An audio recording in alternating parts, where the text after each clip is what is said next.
screen ya, Mas? Oke, oke, benar-benar. Iya, ini disable. Share screen, oke. Siap udah, Mas. Silakan coba. Oke.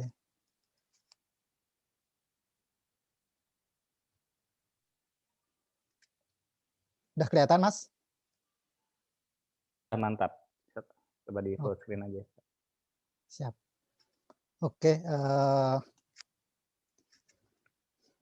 baiklah, sebelumnya terima kasih kepada Mas Susna dan juga LPDP Water Professional, sudah memberi waktu dan kesempatan buat saya untuk sharing. Kemarin, pertama kali dikontak oleh Mas Susna, saya, memberi tema tentang konservasi air tanah karena memang kebetulan, selama di Indonesia sebelum berangkat ke Inggris, saya, sempat menjadi kepala subbidang konservasi dan juga, mungkin selama 5 tahun terakhir ini sebelum berangkat ke Inggris, saya banyak, berkecimpung di bidang, konservasi air tanah termasuk, bagaimana, regulasinya dan lain sebagainya. Dan, ketika saya PhD di sini, walaupun 5 tahun terakhir di Indonesia itu sebenarnya saya tidak terlalu teknis ya, karena saya menjadi struktural, jadi manajerial. Kemudian ketika PhD, tema saya kembali ke teknis, jadi, saya temanya itu tentang, berkaitan dengan land subsidence. Dan, saya mengambil, eee, studi kasusnya di, Pantura, Jawa Tengah, jadi, Pekalongan dan Semarang dan sekitarnya. Jadi, kemarin awalnya saya memberi topik konservasi, akhirnya biar sedikit nyambung, nyerempet-nyerempet dengan rencana riset saya, saya tambahkan dengan tema land subsidence. Jadi tadi betul, apa yang disampaikan Mas Husna, ini lagi hot nih karena lagi, banjir besar di Jakarta beberapa hari ini dan, eee, banyak pihak itu yang menyebut-nyebut bahwa banjir ini faktor pemicunya salah satunya adalah meluasnya penurunan tanah di Jakarta dan sekitarnya ya. Dan juga mungkin, kota-kota lain di, Jawa, tapi mungkin, karena banjir besarnya di hari-hari terakhir ini di Jakarta mungkin, banyak berita itu, hanya fokus ke Jakarta. Jadi sebenarnya, land subsidence itu apa dan bagaimana, mungkin saya sedikit ya, nanti akan saya bahas secara umum bagaimana. Ini beberapa, berita, di, 2 hari terakhir bisa kita lihat BMKG pun ngomong bahwa, eee, tidak hanya cuaca ekstrim, tapi juga karena penurunan tanah di Jakarta itu menyebabkan, genangan air meluas. Kemudian ini BPPT juga sama, tadi sudah disampaikan Mas Husna bahwa banyak institusi di Indonesia ini yang, mempunyai concern yang serupa gitu loh. Misalnya di bidang land subsidence ini termasuk BPPT juga banyak sekali penelitian tentang, hal tersebut. Kemudian juga Badan Geologi ini juga tentu saja kita, concern terhadap terhadap bencana ini, atau kalau bisa dibilang disebut bencana, karena memang, seperti kita ketahui, ini, saya ambil dari beberapa, referensi bahwa land subsidence itu adalah, eee, bisa bisa digolongkan ke, geological hazard, kompleks geological hazard yang disebabkan oleh banyak, faktor pemicunya. Jadi tidak hanya, faktor tunggal, jadi banyak sebenarnya pemicunya. Dan ini, eee, secara definisi saya ambil dari Galloway. Galloway ini salah satu ahli, yang sangat concern terhadap land subsidence. Kalau kita baca papernya itu banyak sekali tentang land subsidence. Jadi penurunan yang perlahan-lahan, intinya perlahan-lahan. Jadi kadang kita tidak menyadari bahwa tempat kita atau lokasi kita itu terjadi land subsidence. Dan itu sebabnya banyak sekali. Ini diantaranya adalah natural compaction di, tanah aluvial, kemudian aktivitas, bawah permukaan seperti penambangan, kemudian, pengambilan, fluida, hidrokarbon, kemudian, masif, pengambilan air tanah yang masif, termasuk adanya beban dari pembangunan, beban konstruksi, beban jalan dan sebagainya. Dan juga intensif agricultural activities, ini juga, banyak penelitian yang, menyebutkan bahwa ini adalah salah satu sebab, memicu adanya terjadinya land subsidence. Dan bisa kita lihat ini gambar yang sangat ikonik di land subsidence ya. Kalau saya sebenarnya baru sekarang ini baru PhD ini saya tertarik ke land subsidence, dan ini kalau yang sudah lama di land subsidence pasti mengenal gambar ini gambar yang sangat ikonik, yaitu di sebuah lokasi di California. Jadi kita lihat sudah sangat tinggi sekali. Jadi dari tahun 25 sampai tahun 77 itu tinggi penurunannya sekitar 9 meter, bisa kita bayangkan. Jadi daerah ini adalah suatu daerah, suatu lembah, suatu cekungan yang aquifernya itu sangat bagus sekali potensinya, sehingga merupakan daerah daerah agriculture, daerah pertanian yang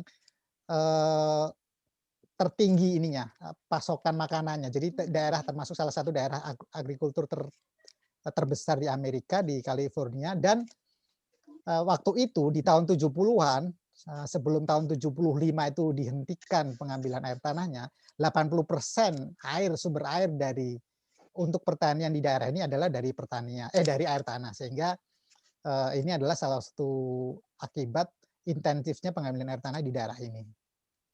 Dan memang banyak sekali kota-kota besar di dunia ini yang terjadi land subsidence yang sangat berasosiasi sangat erat dengan pengambilan air tanah. Salah satu contohnya Tokyo, kemudian Beijing dan beberapa kota di Cina yang lain, kemudian di Venice di Italia, kemudian beberapa kota di Amerika Serikat, dan mungkin kalau di Indonesia termasuk Jakarta ya salah satunya. Kalau kita googling atau di YouTube atau di Google, kita lihat land subsidence, pasti Jakarta salah satu yang paling sering disebut, karena sering sekali dijadikan model atau dijadikan contoh oleh para peneliti terkait dengan kejadian land subsidence ini. Dan ini salah satu gambaran bisa kita lihat ini dari Minderhout. Minderhout ini juga yang sangat concern terhadap, dia peneliti dari Belanda, dari Utrecht, Delta Res, yang sangat concern terhadap land subsidence. Jadi beliau dan timnya ini meneliti bertahun-tahun di Delta Mekong di Vietnam dan negara-negara lainnya, karena Delta Mekong ini tidak hanya satu negara gitu. Dan ini dari beliau bahwa land subsidence itu penyebabnya banyak sekali gitu loh, dari natural, dari alami, dan juga antropogenik atau disebabkan oleh aktivitas manusia. Bisa kita lihat termasuk faktor geologi, adanya patahan dan sebagainya. Ini salah satu kajian juga dari Dixon di salah satu kota di Amerika, bahwa total subsidence di New Orleans itu dari INSAR, dari remote sensing, dari analisis remote sensing itu sekitar 6 mm per tahun. Tapi dia ingin mengetahui peran dari berbagai faktornya. Bisa kita lihat di sini dari patahan menyumbang sekian persen kontribusinya, kemudian dari kenaikan water level, sea level sekian persen, kemudian dari adjustment sedimentary sekian persen. Dan tujuan beliau paper ini adalah mengetahui kontribusi dari pengambilan air tanah dan juga dari kompaksinya. Ini juga mungkin mirip dengan studi yang saya rencanakan. Jadi mengetahui kontribusi pengambilan air tanah terhadap total subsidence di Pantura Jawa itu. Karena kalau kita lihat di Indonesia itu misalnya Pak Hari Andreas itu salah satu peneliti land subsidence yang memang sudah paling lama meneliti land subsidence ini bersama Pak Zainal Abidin dari Geodesi ITB. Beliau sering mengkaitkan penyebab land subsidence ini dari pengambilan air tanah, termasuk di Jakarta gitu, termasuk di Pekalongan dan Semarang. Tapi sebenarnya kalau kita kaji lebih dalam paper-paper beliau itu tidak ada kajian secara detail kontribusi dari air tanah itu berapa persen, atau kajian dari faktor lain itu berapa persen, itu sebenarnya belum ada. Jadi hanya pengambilan air tanah di Jakarta banyak, kemudian subsidinya tinggi. Jadi faktor utamanya adalah pengambilan air tanah. Mungkin ini tidak berlaku di kota-kota yang lain gitu loh, tapi mungkin juga berlaku di tempat yang lain, bahwa kontribusi terbesarnya adalah pengambilan air tanah. Jadi kita harus aware di sini agar apa, mitigasinya, upaya pencegahannya, kemudian upaya, pengelolaannya itu tepat sasaran gitu. Ini bisa kita lihat gambar di kota-kota di dunia, bagaimana, penurunannya sampai sekarang dan, prediksi sampai tahun 2025. Ini salah satu contoh yang luar biasa adalah Tokyo. Jadi memang Tokyo ini setelah, pengambilan air tanah dilarang itu penurunannya itu nol, penurunan muka tanahnya itu land subsiden-nya nol. Jadi, eee, dari regulasi air tanahnya jalan, tapi, eee, penegakannya memang jalan juga gitu loh. Jadi memang benar-benar, tidak lagi menggunakan air tanah untuk Tokyo itu. Sebenarnya Bangkok juga seperti itu gitu. Kota Bangkok tuh aduh, maaf ini ada suara. Oke, lanjut Pak Idam. Sebenarnya Bangkok tuh juga punya kebijakan yang sama di kotanya bahwa air tanah itu, dilarang, tapi, masih terjadi penurunan, sampai saat ini penurunan tanah karena mungkin ya, kita tahu sendiri kalau kota-kota di Asia Tenggara atau negara yang masih berkembang itu kadang, penegakan hukumnya masih kurang. Jadi walaupun aturannya ada, tapi masih tetap ada, sisi-sisi pelanggarannya. Ini kita lihat, bagaimana, penurunan tiap tahunnya di tiap-tiap kota bisa kita lihat di sini. Untuk Jakarta itu, di sini dituliskan ini saya ambil dari penelitian Deltares ya, data dari Deltares ya. Ini 75 sampai 100 milimeter per tahun. Kalau dari kita sendiri Badan Geologi kita melakukan, monitoring setiap tahun di Jakarta, dan, yang kita dari GPS, dari pengukuran GPS, kita bukan dari remote sensing, itu di tahun, 2016 atau 17 ya, saya lupa datanya, itu, maksimal tuh sekitar memang, 12, ada yang tinggi, ada yang 17 sentimeter, tapi rata-rata memang, di sekitar, 7 sampai 10, sentimeter per tahun, di beberapa lokasi. Nah, jadi di beberapa lokasi yang lain ada yang, masih nol dan juga ada yang positif bahkan. Jadi ada, mungkin karena adanya timbunan tanah dan sebagainya, jadi ada pengaruh geologi juga, jadi ada yang positif di, 1, 2 lokasi, pengukuran. Ini menarik dari penelitian Menderhout, dia menghasilkan, salah satu hasilnya yaitu, kontribusi air tanah terhadap total land subsidence, ini dari pengukuran INSAR, kemudian ini dari model ini nanti insya Allah rencana yang akan saya lakukan bahwa ternyata kontribusi dari air tanah itu sekitar 60 sampai 70%, diketahui, di daerah ini, di Mekong Delta ini. Kemudian ini penelitian di Bandung tapi dilakukan oleh salah satu universitas di Australia, New South Wales.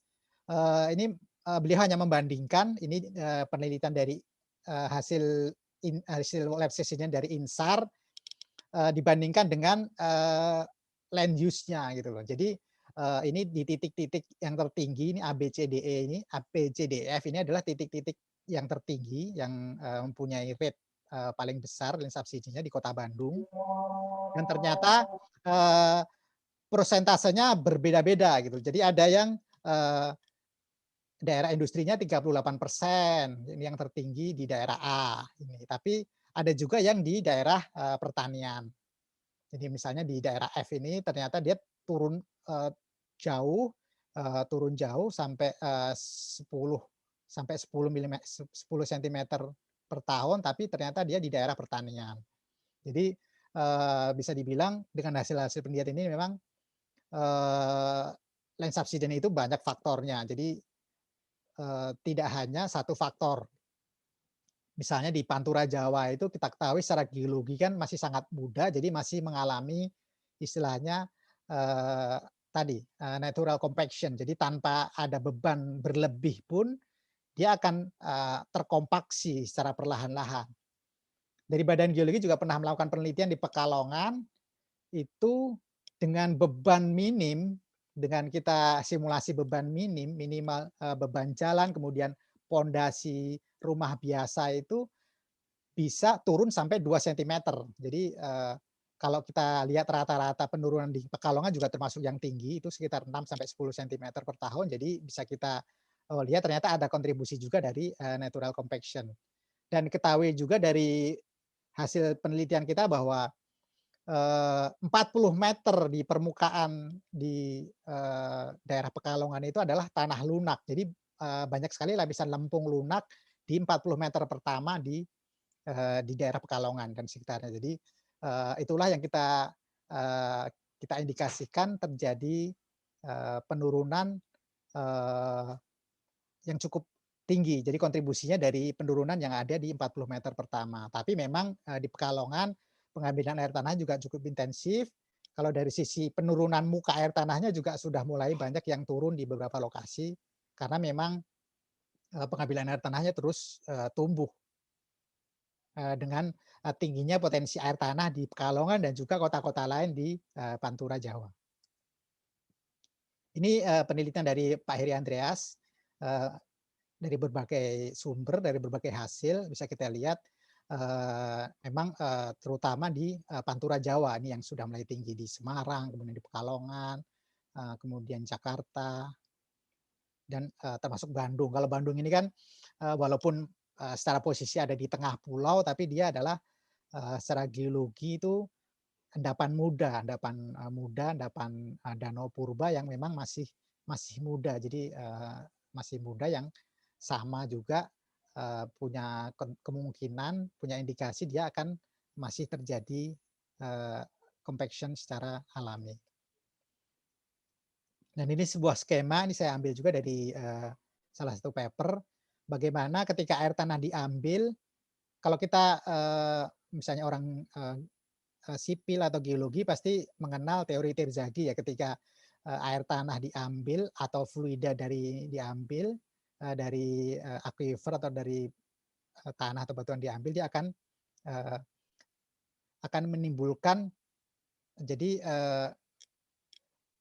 air diambil kemudian, tekanan efektifnya membesar sehingga, lapisan terutama pada lapisan akuitart ya, lapisan lempung, lapisan, yang bukan akuifernya itu akan seperti diperas. Jadi airnya akan masuk ke dalam akuifer sehingga, seperti tadi saya cerita di Pekalongan, lapisan-lapisan yang banyak lempungnya dia akan mampat karena airnya seperti diperas, ketika air diambil kemudian, dia diperas, airnya masuk ke dalam, akuifer di bawahnya. Jadi dia akan mampat, eee lapisan-lapisan akuitat atau, lapisan lempung dan sejenisnya, lanau, eee eee, lempung pasiran dan sebagainya. Kemudian, oh ini, ketika kita bicara, termasuk, beberapa ahli itu sering sering menyarankan misalnya di Jakarta itu kan. Ini, permukaan tanahnya land subsidence-nya itu sudah mengkhawatirkan, sudah mengerikan, bahkan banyak sekali kemarin ada yang share itu, banyak sekali, coba coba share coba search di Google, banyak sekali dari media luar tuh menyoroti tentang land subsidence Jakarta itu sebegitu mengerikannya gitu, sebegitu besarnya, itu dari BBC, dari Delta Res, dari Amerika kemarin ya, Fox kemudian ada yang share juga, itu baru baru beberapa hari ini terkait dengan banjir ini, masih trending di YouTube. Kemarin saya lihat trending nomor 26. Jadi memang saya agak nggak tahu juga kenapa media asing tuh tertarik sekali dengan, Jakarta gitu loh. Padahal, beberapa kota yang lain juga mempunyai kondisi yang sama. Dan banyak sekali yang memang akhirnya menyalahkan penggunaan air tanah yang berlebihan dan menyarankan agar air tanahnya dihentikan, penggunaan air tanah di Jakarta tuh di-stop gitu. Tapi, kita harus tahu bagaimana sih penggunaan air tanah di Jakarta atau mungkin di Indonesia itu seperti apa, di dunia itu seperti apa gitu. Kalau kita lihat, ini, sedikit data bahwa air tanah itu adalah salah satu sumber fresh water terbesar di dunia gitu. Jadi, kalau kita bilang fresh water, eee, air tanah itu 90%-nya itu air tanah gitu yang bisa dimanfaatkan fresh water gitu. Jadi kemudian untuk kebutuhan dunia, air tanah itu saya ngambil dari, tadi yang groundwater, data-data groundwater dari, groundwater World Groundwater atau apa tadi, itu, menyuplai 60% kebutuhan air dunia. Ini contohnya di beberapa negara, di Mexico City itu 95% kebutuhan untuk masyarakatnya itu dari air tanah, kemudian Amerika 40%. Kemudian untuk Inggris, Inggris ini kebetulan saya di Inggris, ini, air tanah itu untuk suplai masyarakat itu harus dari negara gitu loh. Jadi nggak boleh, masyarakat itu mengusahakan sendiri-sendiri, ngebor masing-masing itu nggak boleh, semuanya harus dari negara. Artinya apa? Air pipanisasi di Inggris ini sudah 99%. Bukan mungkin belum 100% karena di beberapa daerah di pedalaman itu masih banyak yang belum terjangkau air pipaan. Tapi, kalau di perkotaan atau total coverage-nya itu sudah 99% kalau berdasarkan data. Dan itu sumbernya dari mana bisa kita lihat di sini, ada yang 100% dari air tanah, kita lihat yang ungu-ungu ini, ada yang 0% dari tidak dari air tanah, dari air permukaan. Mungkin, di sana banyak sekali, sungai dan banyak sekali waduk-waduk atau danau-danau sehingga bisa dijadikan, sebagai air baku dan sebagainya. Jadi kita lihat ini, adalah persentasenya. Jadi, air tanah penggunaannya tergantung tentu saja potensi air tanahnya dan juga potensi air permukaan di masing-masing, provinsi di Inggris ini. Kemudian untuk kebutuhan irigasi itu, berdasarkan data ini dari Sigar ini .org, itu menyuplai 40% untuk kebutuhan, irigasi dunia. Kalau kita lihat India itu luar biasa, itu bahkan lebih dari 50% air irigasinya itu dari air tanah. Banyak sekali sumur-sumur air tanah di India. Dan kemarin saya sering baca, paper-paper tentang India itu saat ini sedang menuju krisis air. Jadi, air tanahnya udah banyak yang kering di mana-mana. Kalau kita lihat baca tuh di Chennai, di beberapa kota yang lain tuh sudah, sumur tuh udah diperdalam terus dan akhirnya ya nggak ada lagi air tanahnya karena memang, diambil habis-habisan untuk, masyarakat dan juga untuk irigasi. Ini data dari ini tadi, dari buku yang sama di Groundwater Around the World di tahun 2013 bisa kita lihat persentase air tanah itu dipakai untuk apa aja. Bisa kita lihat Indonesia di sini 93% untuk masyarakat, untuk domestik. Irigasinya 2%, ini, industri 5%. Saya nggak tahu ini data dari mana, kalau menurut saya ini agak kurang pas, karena memang kalau saya lihat dari data BPS, data misalnya dari Kementerian Pertanian ataupun data-data dari pemerintah, instansi pemerintah yang lain, tidak ada data yang menunjukkan penggunaan air tanah untuk sektor pertanian dan sektor industri itu nggak ada datanya sama sekali gitu. Tapi kalau dari domestik ada, itu ada survei BPS-nya ada gitu. Jadi, rumah tangga itu pakai airnya dari mana itu ada surveinya. Tapi itu survei itu yang terakhir kemarin hasil sensus tidak ada lagi. Jadi nggak tahu kok kenapa dihilangkan, ada keterangannya bahwa survei yang terakhir ini tidak ada lagi survei tentang sumber air, tapi hanya persentase masyarakat itu sudah punya sumber air atau belum gitu loh. Jadi, sudah bisa, akses air bersih atau belum. Jadi tidak tidak ada lagi klasifikasi berdasarkan, sumber airnya itu tidak ada, di survei yang terakhir kemarin. Jadi ini, di survei 2015, waktu itu kebetulan saya lihat terakhir saya, simpulkan, saya, eee buat seperti ini, dan ternyata untuk rumah tangga itu 46% itu dari air tanah. Kemudian masih ada dari AMDK, di sini AMDK. Padahal kalau kita lihat AMDK juga kemungkinan, lebih besar dari air tanah, kemudian dari mata air dan sebagainya. Ini, ternyata air tanah masih dominan. Jadi kalau misalnya kita lihat, saya detailkan waktu itu ya sekitar kurang lebih 70% itu untuk air tanah ya dari, rumah tangga itu ya dari air tanah. Kemudian kalau industri, ini banyak ahli yang ngomong termasuk, dosennya Mas Husna, Pak Lambok itu juga memperkirakan persentasenya ya sama gitu loh, bahkan mungkin cenderung lebih tinggi, dibandingkan air tanah untuk rumah tangga, yaitu lebih dari 70% itu dari air tanah. Karena apa? Kalau kita bicara coverage air perpipaan itu kan, pasti, diutamakan untuk masyarakat dan itu pun secara nasional air perpipaan atau PDAM atau kalau di Jakarta Pamjaya itu secara nasional itu coverage-nya itu baru sekitar 20 sekian persen. Jadi, sisanya itu apa? Ya mereka ngusahain sendiri-sendiri ya. Kebanyakan kalau masyarakat kan pasti dari air tanah. Industri pun sama gitu loh. Mereka mencari kualitas air yang bagus.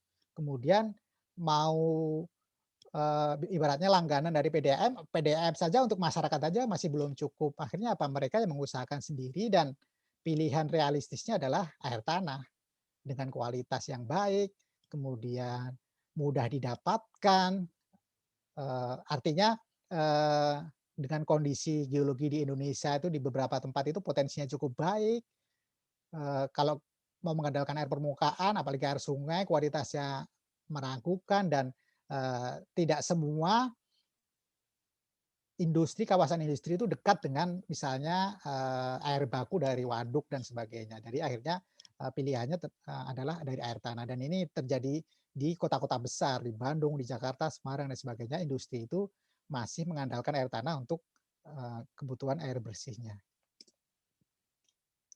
Dan ini tadi udah saya sampaikan bahwa di 2018 itu air perpipaan Indonesia itu baru baru meng-cover 20% penduduk Indonesia.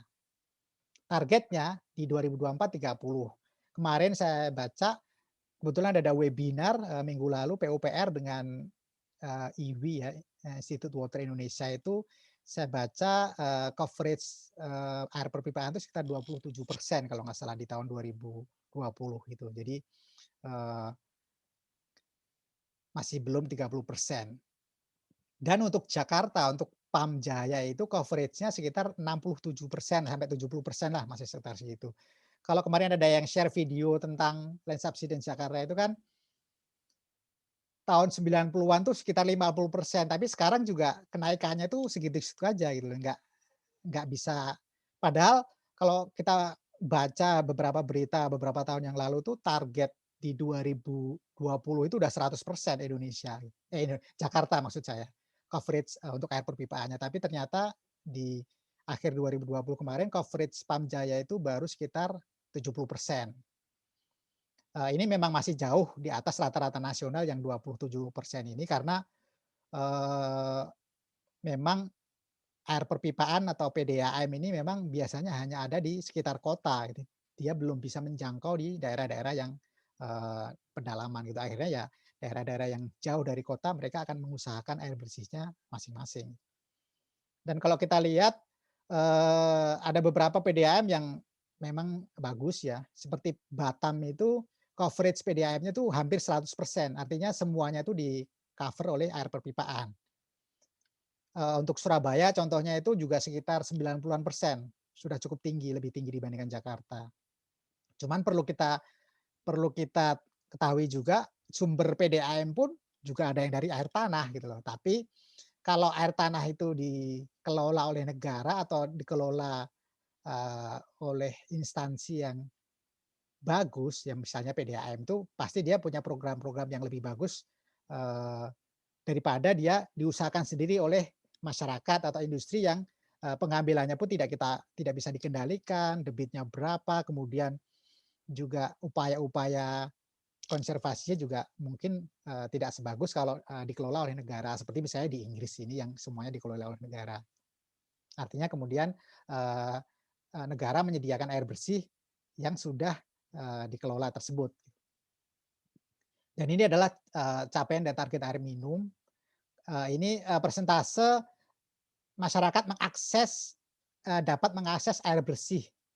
Jadi ini bukan air perpipaan. Jadi, misalnya di 2015 ini, 73% masyarakat Indonesia ini sudah punya akses air bersih. Jadi masih banyak juga di Indonesia ini yang air bersih pun masih kekurangan gitu loh, di daerah-daerah yang memang, eee, kering dan memang potensi air tanahnya sangat rendah, itu banyak sekali. Di Jawa pun ada misalnya daerah-daerah seperti Gunung Kidul atau kalau di Indonesia Timur di Indonesia Tenggara Timur yang secara potensi air tanahnya kecil, kemudian belum belum terbangun waduk-waduk yang sekarang sedang diusahakan pemerintah, sedang dipercepat membangun waduk-waduk untuk, menambah kapasitas air baku dan juga, fungsi-fungsi lainnya.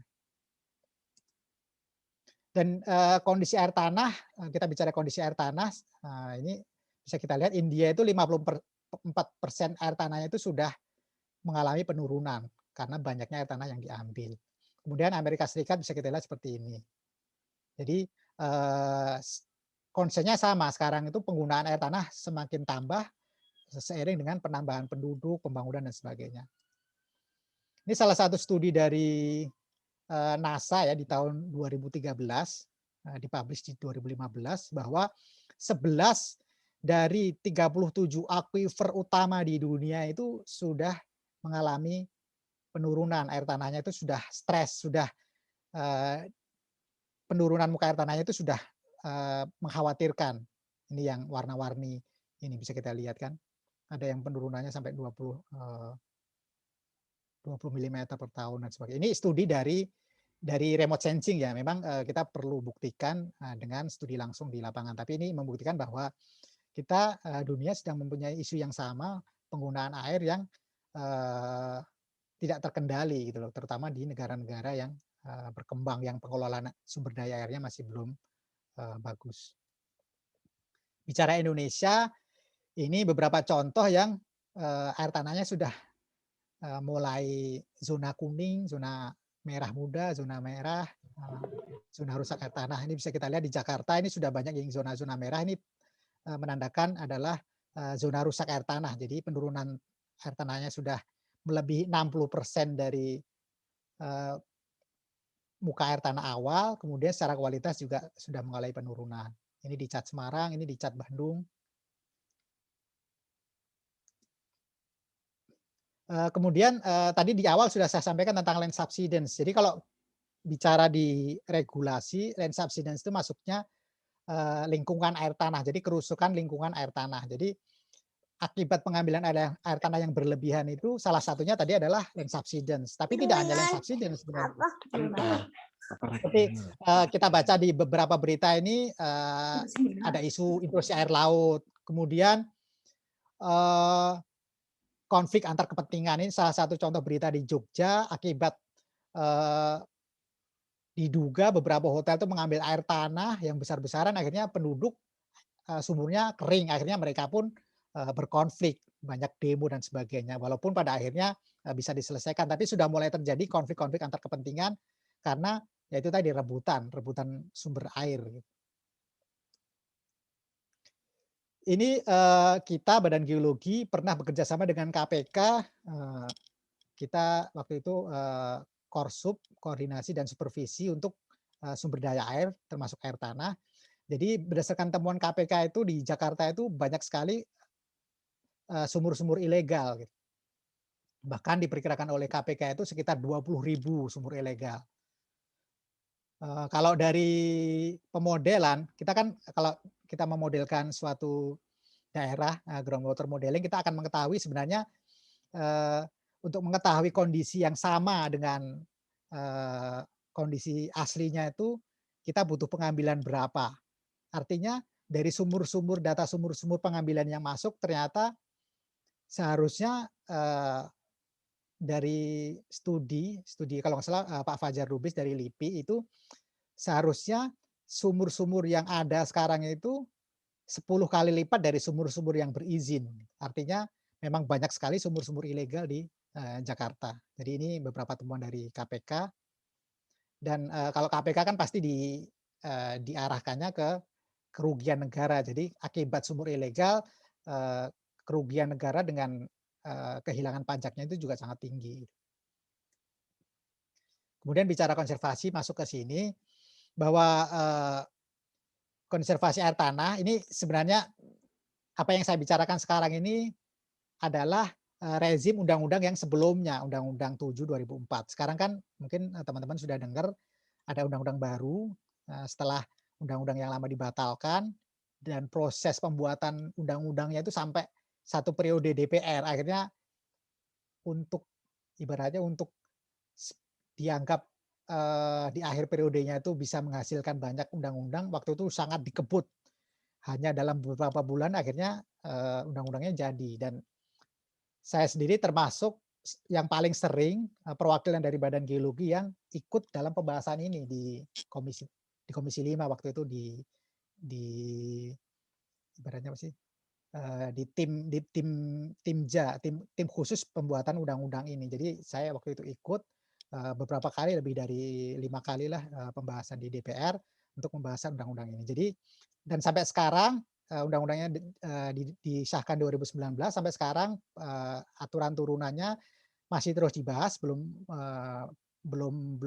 turun PP terutama tentang pengelolaan sumber daya air. Karena kalau yang kita ketahui dari beberapa pasal di undang-undangnya ada sedikit perbedaan gitu. Jadi apa yang saya sampaikan ini adalah masih berdasarkan undang-undang sebelumnya atau yang memang yang kita inginkan gitu. Jadi konservasi air tanah berbasis cekungan air tanah.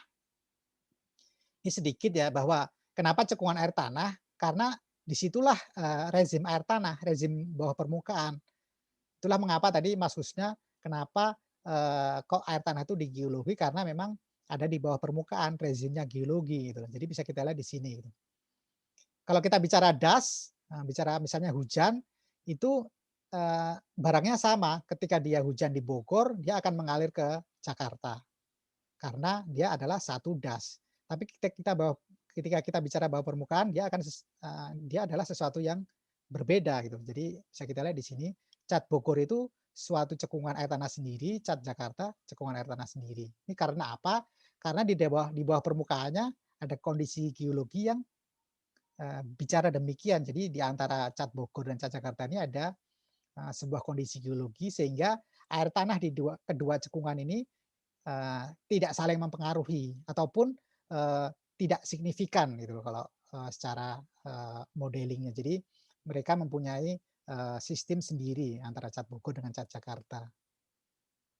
Jadi kenapa kita perlu mendelineasi cekungan-cekungan yang ada di Indonesia sehingga menjadi dasar untuk pengelolaan air tanah.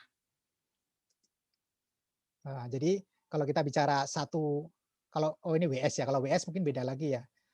Kalau kita bicara apalagi kalau wilayah sungai, satu wilayah sungai itu bisa terdiri dari beberapa cat gitu, ada Cat Jakarta, Cat Bekasi Kerawang, Cat Serang Tangerang, Cat Bogor.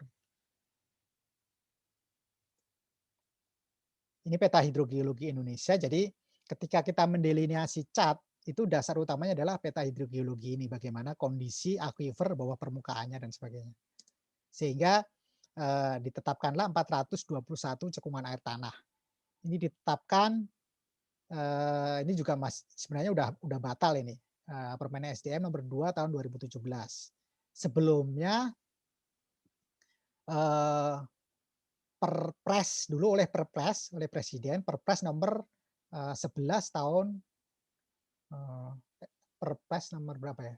Tahun 2011, Perpres nomor 21, saya lupa Perpres nomor berapa, tahun 2011. Karena ketika waktu itu ditetapkan oleh Presiden itu saya kebetulan juga ikut, itu kita harus presentasi di depan Dewan Sumber Daya Air. Kenapa kita menetapkan cat ini dan sebagainya, bagaimana caranya menetapkan cat ini, kita presentasikan di Dewan Sumber Daya Air. Akhirnya waktu itu mendapatkan persetujuan dari Dewan Sumber Daya Air dan akhirnya menjadi keputusan Presiden. Tapi karena Perpres itu adalah rezim undang-undang yang baru, akhirnya dibatalkan dan kita sementara waktu itu membuat Permen ini berdasarkan PP sementara. Dan akhirnya sekarang semuanya juga sudah batal karena sudah ada undang-undang yang baru. Dan kita tunggu saja apakah aturan-aturan yang ada sebelumnya akan menjadi aturan yang sama di rezim undang-undang yang baru. Dan bisa kita lihat di sini ada cat lintas negara, lintas provinsi, dalam provinsi dan sebagainya. Dan bagaimana cara menentukan catnya? Ini ada beberapa teori, ada Shibasaki, kemudian ada Bustard. Bagaimana menentukan catnya? Dan inilah yang kita acu. Waktu itu kita juga. Jadi dasar pengelolaan ini secara ilmiah ada, tapi kita tetap harus ada regulasinya. Akhirnya yang ilmiah ini kita bawa ke regulasi. Jadi waktu itu kita menerbitkan Permen SDM nomor 13, saya lupa nomornya ya. Nomor 13 kalau nggak salah, itu tentang tata cara penentuan cat. Dan inilah yang kita adopt. Jadi bagaimana kita menentukan cekungan air tanah sehingga ditetapkanlah tadi 421 cekungan air tanah tadi. Ini salah satu contoh di Cat Jakarta. Ini contohnya ini, batas-batas cekungannya B1, batas muka air tetap, muka laut, kemudian, B2 itu batas muka air tanah, dan ini tadi yang C1 yang batas antara, Cat Bogor dan Cat Jakarta tadi adalah, groundwater inflow boundary, jadi, yang masuk antar 2 cekungan ini tidak signifikan. Kemudian dari delineasi ini, untuk perangkat konservasi itu, ini yang kita lakukan selama ini. Jadi bagaimana kita mengaplikasikan konservasi ini ke dalam, pengelolaan air tanah atau mungkin nanti, dalam prakteknya perizinan dan rekomendasi dan sebagainya. Dari batas delineasi kita tentukan konfigurasi dan potensinya. Jadi ini pentingnya, survei hidrogeologi di sini. Kita survei, dengan metode geofisika, pemboran dan sebagainya untuk menentukan aquifernya itu bentuknya apa aja sih, litologinya apa aja, potensinya seperti apa, parameter hidrolikanya seperti apa, sehingga kita mengetahui potensinya. Eee, Potensinya itu sehingga nanti, oh, debit yang aman, diambil dalam aquifer itu berapa, meter kubik per hari itu bisa kita tentukan, dalam survei-survei ini. Sehingga, setelah mengetahui bahwa permukaannya, kita tentukan konservasinya, kita bisa menentukan, peta zona konservasi air tanah yang menjadi dasar untuk sebenarnya untuk apa aja, untuk RT RW, termasuk juga untuk perizinan. Jadi untuk izin air tanah itu seharusnya berdasarkan rekomendasi teknis yang bersifat ilmiah, dalam hal ini adalah peta zona konservasi air tanah ini. Di sini ada zona rusak berarti, tidak diizinkan. Kemudian untuk zona biru ini zona aman, tapi tidak terus, berapa pun debitnya diizinkan, tapi berdasarkan, potensinya, karena tiap aquifer itu berbeda gitu. Misalnya Cat Jakarta dengan Cat Bandung itu berbeda, sehingga izin-izin pun walaupun masih aman juga tetap dibatasi, debitnya. Nah, ini tadi Permen nomor 13 2009, mungkin nanti bisa di-browsing, pedoman penyusunan penetapan cat, jadi ada cara-caranya. Lanjut. Kemudian, konservasi air tanah ini, secara pengertian ya bagaimana kita tetap menjaga air tanah itu, sampai, nanti, sampai anak cucu kita sehingga air tanahnya itu terjaga gitu. Itu adalah konsep dan, pengertian air tanah. Kemudian ini sedikit konsep bagaimana, aturan-aturan itu dibuat. Jadi mungkin kalau Indonesia itu mungkin sudah masuk kritis ya, karena kalau yang rusak mungkin belum terlalu banyak, hanya di beberapa kota besar. Jadi ketika kita sudah mulai kritis, bisa kita lihat di sini, kita seharusnya sudah mulai pengaturan secara lebih ketat. Kemudian, di sini, biasanya memang ditandai dengan sumur itu eee, semakin banyak digunakan gitu, semakin tambah karena penduduknya juga juga tambah dan sebagainya. Jadi memang aturan-aturan harus lebih ketat ketika kita sudah memasuki kritis, sehingga diharapkan nanti, eee, kondisinya ini, kondisinya tidak terus rusak air tanahnya, jadi kondisinya walaupun sudah kritis tapi tetap stabil, tetap baik dan kemudian ada upaya-upaya perbaikan. Ini cara penentuannya seperti apa tadi yang, zona konservasi ini, seperti ini hasilnya. Jadi, kriterianya itu keterdapatan dan potensinya, kemudian perubahannya, termasuk perubahan lingkungannya, land subsidence tadi, dan intrusi air laut, dan juga prioritas pemanfaatannya. Jadi ini daerah imbuhan, ini ada di Jakarta Selatan, Depok, dan sekitarnya. Kemudian ini zona pemanfaatannya. Jadi memang air tanah di sini pasti potensinya sangat bagus, sehingga memang masyarakat akan dapat dengan mudah mendapatkan air di daerah-daerah pemanfaatan air tanah ini. Tapi di sini karena ini sudah banyak pengambilan-pengambilan yang mungkin berlebihan sebelum-sebelumnya, sehingga sudah ditemukan zona-zona rusak, kemudian zona kritis dan sebagainya. Sehingga dengan diharapkannya pembatasan debit, pelarangan izin-izin sumur baru ini akan memperbaiki konfigurasi warna-warna ini. Ini mungkin mindset ya bagi kita semua bahwa selama ini kan dengan curah hujan yang tinggi, apalagi kita lihat sekarang kan, Jakarta banjir dan sebagainya karena curah hujannya ekstrim sekali. mungkin itu pasti bakal masuk dengan mudah ke tanah, sehingga air tanahnya itu akan kembali seperti eh, beberapa tahun sebelumnya, ataupun akan menambah permukaan air tanahnya. Padahal tidak demikian gitu loh. Misalnya kalau kita bicara cat Bandung misalnya, air tanah yang dimanfaatkan di Kota Bandung itu adalah air tanah yang berumur cukup tua. Kalau kita sudah banyak melakukan penelitian di Bandung dan Jakarta, umurnya itu bisa ribuan tahun air tanah yang dipakai di Kota Bandung dan Kota Jakarta, misalnya oleh industri di Kota Bandung tuh ngebor di kedalaman 150 meter. Airnya itu umurnya itu dari ribuan tahun gitu, ratusan sampai ribuan tahun. Karena apa?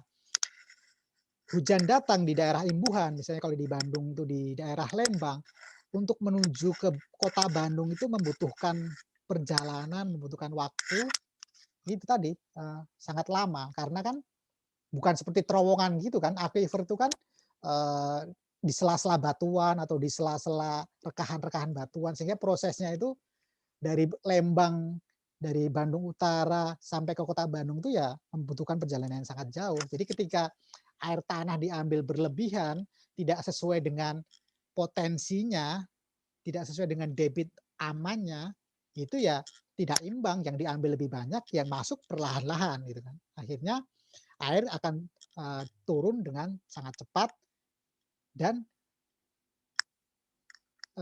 kalau terus berlanjut ya itu tadi bisa terjadi groundwater drought, bisa terjadi kekeringan air tanah, bisa terjadi bahaya lanjutannya seperti land subsidence dan sebagainya.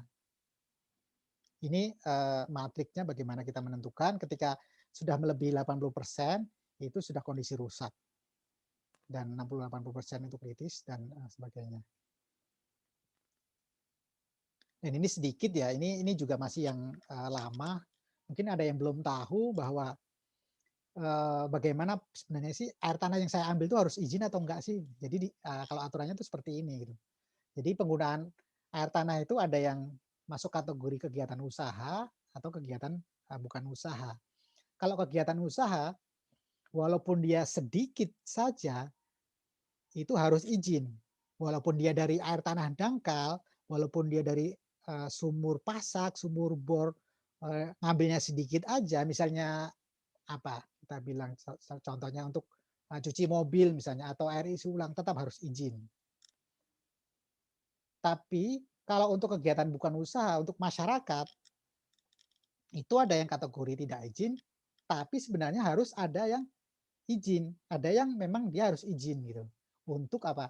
Untuk penggunaan jumlah yang besar, atau dalam regulasi itu disebutnya bisa mengubah kondisi alam. Jadi sebenarnya kalau aturan yang lama itu misalnya lebih dari 2 liter per detik atau 100 meter kubik per bulan atau berapa ya lupa. Atau kondisi yang besar itu harus izin, atau kalau dulu itu diameter sumurnya lebih dari 6 inch itu harus lapor sebenarnya. Misalnya kita membuat sumur bor tuh, kita untuk pribadi membuat sumur bor dengan diameter 6 inch atau seperti sumur-sumur yang dibuat oleh industri atau PDAM, kita seharusnya harus izin itu. Cuman sepertinya memang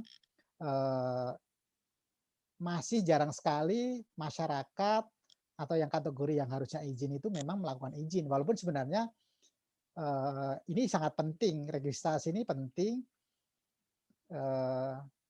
tidak hanya untuk pengendalian pengambilan, tapi juga misalnya untuk kepentingan keilmuan. Misalnya kita ketika kita mau memodelkan suatu daerah, kita membutuhkan data-data pengambilan air tanah ini dengan detail gitu.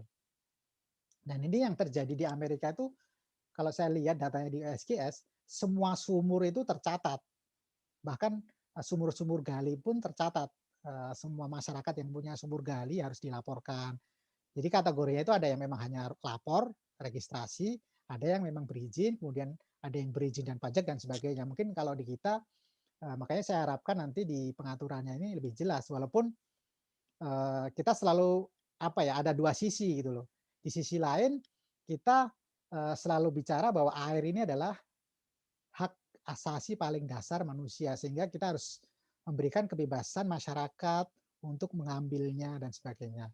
Kita harus memberi akses sebebas-bebasnya kepada masyarakat untuk mengambil air. Tapi di sisi yang lain, pengendalian itu penting agar tidak terjadi kerusakan, karena kerusakan lingkungan pun juga adalah hak asasi yang memang harus dilindungi, harus dihindari gitu loh. Ketika, eee, kita melakukan atau kita memberikan kebebasan, kita bebas melakukan apapun termasuk mengambil air tanah dan akhirnya rusak, efeknya pun, dampaknya pun akan kembali ke masyarakat juga, ke kita juga. Dan ini alurnya, jadi tidak semua izin tadi udah saya sampaikan di depan ya, tidak semua izin kita kita terima, tapi ada juga yang ditolak, kemudian yang diterima pun tidak semua jumlah volume yang dimintakan tuh kita langsung berikan, tapi kita batasi berdasarkan, potensinya, berdasarkan kajian ilmiah yang sudah kita lakukan. Ini salah satu contoh di CAT Jakarta di 2018, kita menolak banyak izin, ada 78 yang kita tolak waktu itu. Kemudian, di 1 tahun tuh ada permohonan izin tuh ada 789, ini di satu CAT Jakarta ya. CAT Jakarta itu meliputi Banten, Jakarta, dan Jawa Barat. Jadi tidak semuanya kita tolak, ada yang kategori baru, ada yang kategori perpanjangan. Dan ini jenis usahanya nih, ada AMDK juga. Mungkin mungkin pertanyaannya PDAM izin nggak? Nah itu, kemudian pertanian izin nggak? Itu banyak sekali masih, permasalahan-permasalahan tentang air tanah ini yang mungkin, bagi teman-teman ini di sini yang mungkin sedang studi dan sebagainya, atau mungkin yang seperti Mas Rifan di Bappenas ini perlu menjadi pemikiran bagaimana kita melindungi air tanahnya ini. Apakah pertanian itu sebenarnya harus izin atau enggak sih? Karena kalau kita lihat ya tadi ada salah satu contoh, oh enggak, saya ada contoh sebenarnya di CAT Madiun tapi tadi saya lupa. Di sana itu sentra pertanian. Jadi artinya di sana tuh membutuhkan air banyak sekali untuk pertanian, dan kalau kita jalan-jalan ke sana itu banyak sekali sumur-sumur air tanah yang debitnya tuh besar-besar dan banyak sekali gitu. Walaupun ada yang beberapa itu untuk cadangan, tapi beberapa itu juga sebagai sumber utama untuk irigasinya. Dan akhirnya apa, peta peta konservasinya juga sudah menunjukkan indikasi penurunan muka air tanah di daerah sana itu, di daerah, Ngawi, Ponorogo itu sudah mulai turun muka air tanahnya. Karena kalau dalam undang-undang termasuk yang baru ini, kebutuhan masyarakat dan pertanian itu sangat dilindungi negara. Artinya, sebenarnya ada kategori yang harus berizin, tapi terkadang memang, masih sulit untuk berkoordinasi bagaimana, petani ataupun misalnya ini dikoordinir oleh instansi pemerintah pusat maupun provinsi untuk izin itu masih susah. Jadi makanya tidak ada data bagaimana air tanah itu digunakan untuk pertanian itu saya, belum pernah menemui, oh air tanah untuk irigasi di Indonesia tuh segini debitnya, segini persen itu saya belum menemukan sama ini. Jadi ini menjadi pemikiran bagaimana kita, melindungi supaya air tanah ini tetap terjaga. Itu tadi bagaimana, seharusnya, kita mengelola air tanah, kemudian, izinnya seperti apa dan sebagainya, sehingga, air tanahnya tetap, terjaga. Ya mungkin itu Mas Husna, ini sedikit, terakhir, ada sedikit quote dari Thomas Fuller, "We never know the worth of water till the well is dry." Jadi ini sebenarnya bukan untuk air, tapi jadi cocok untuk air, karena memang, kita tidak tahu, sumur itu kering kalau memang kita tidak akan mengalaminya. Jadi kita ngambil air terus ternyata akhirnya kita kering, harus mendalamkan sumurnya dan sebagainya, dan seterusnya akhirnya air menghilang dari aquifer-aquifer. Demikian, sementara mungkin bisa kita lanjutkan di diskusi nanti tanya jawab. Terima kasih Mas Husna. Oke, terima kasih banyak, Mas Idam. Setuju banget nih sama quotes terakhirnya. Kita tuh nggak akan sadar kalau belum kejadian gitu. Jadi mungkin entar kalau udah kekeringan beneran, udah repot, baru sadar akan pentingnya konservasi air tanah gitu ya. Terus juga tadi banyak sekali insight dari, mancanegara gitu ya, terus termasuk di kondisi di Indonesia seperti apa gitu. Jadi ini kalau teman-teman amati jadi PR bersama gitu ya, banyak sekali aspek yang tidak hanya bisa dikerjakan oleh orang-orang air tanah atau orang geologi sendiri gitu, karena, masalahnya jadi kompleks gitu. Makanya di sini adalah diharapkan LPDP Water Professional ini mungkin kita bisa muncul kolaborasi gitu ya, bagaimana kita mengatasi masalah ini gitu. Karena PR-nya banyak banget gitu, kalau misalkan di-create sendiri sama orang geologi kayak, waduh repot banget. Oke, kita mulai sesi pertanyaan kali ya. Monggo silahkan, kalau ada yang langsung mau bertanya kepada Mas Idam bisa langsung ya dibuka mic-nya. Bentar saya enable unmute himself. Oh, silahkan di-unmute sendiri kalau ada yang mau bertanya atau ngobrol-ngobrol sama Pak Idam. Halo, Go. cek. Suaranya kedengaran.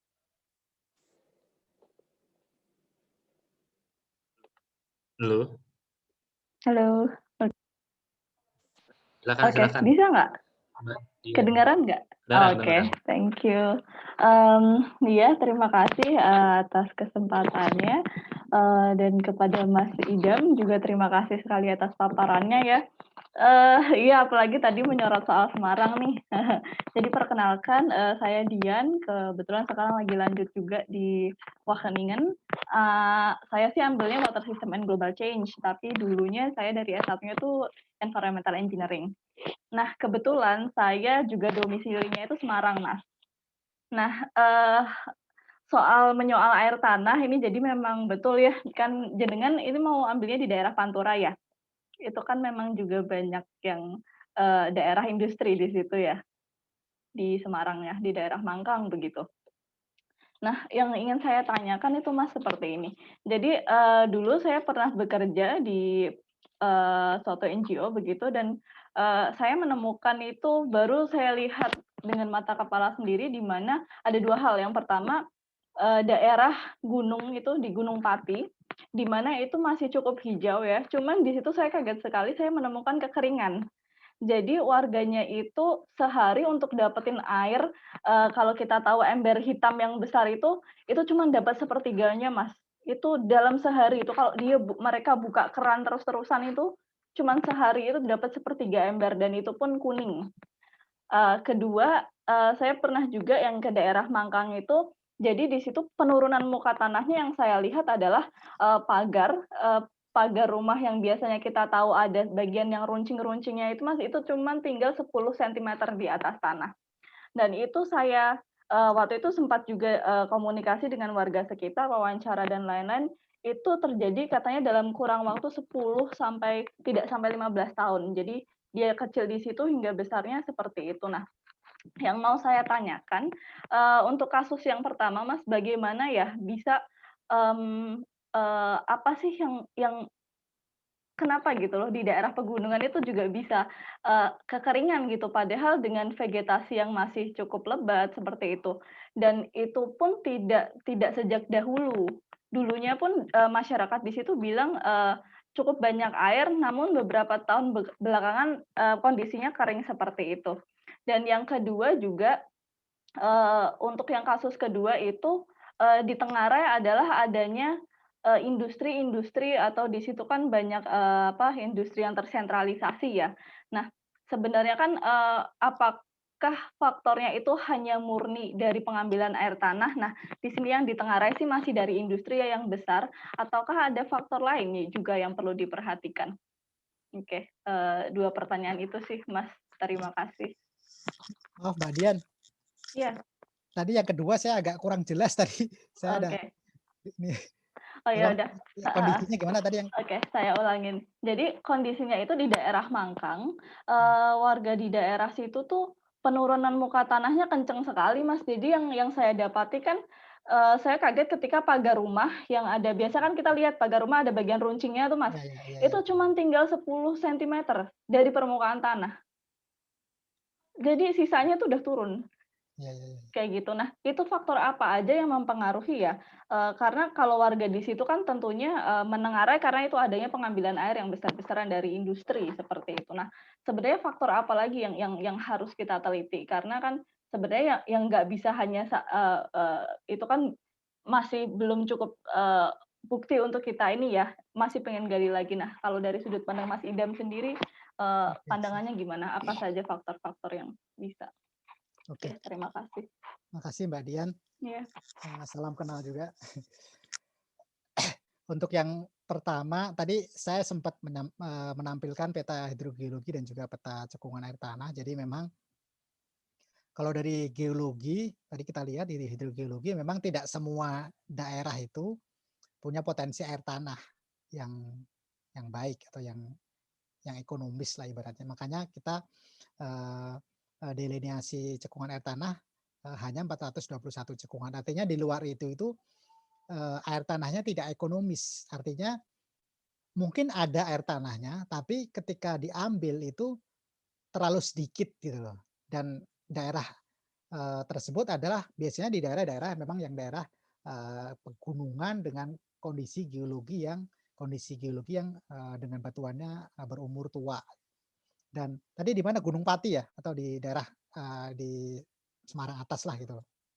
Itu kalau secara geologi bisa saya bayangkan memang di situ geomorfologinya juga daerah pegunungan, artinya di situ geologinya juga tua dan kemungkinan tidak bisa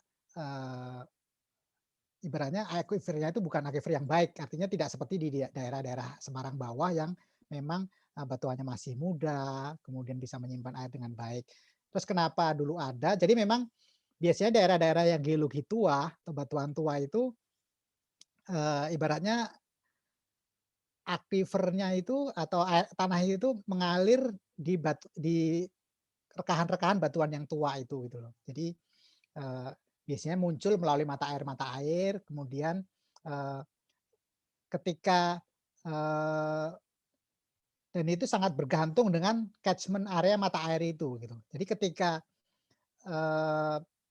vegetasinya nggak ada sebagai pengumpul air sehingga kemudian airnya muncul di mata air itu ya airnya itu ya run off-nya akan lebih banyak gitu loh. Jadi ketika hujan dia run off-nya lebih banyak karena yang seharusnya bisa masuk menjadi infiltrasi kemudian menjadi air tanah ditahan lebih lama oleh vegetasinya nggak ada, akhirnya run off-nya membesar dan akhirnya jatuh ke daerah hilir.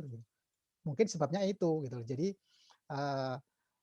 curah hujan juga mempengaruhi. Jadi curah hujan ekstrim ini dengan tingkat curah hujan yang besar tapi dalam waktu yang singkat, dia akan kesulitan untuk masuk ke dalam aquifer, artinya infiltrasinya akan mengecil karena dia kan ibaratnya kalau kita sebuah ember kemudian kita isi batuan, kalau kita sembur air dengan banyak dia akan meluap kan gitu. Jadi run off-nya membesar gitu.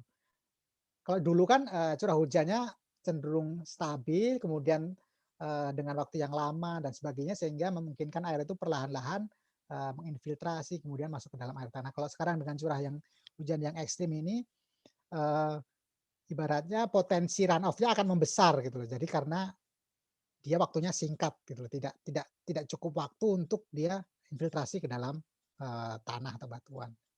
Kalau untuk kasus yang kedua, ini dari sisi saya semua ya. Jadi ini pendapat saya.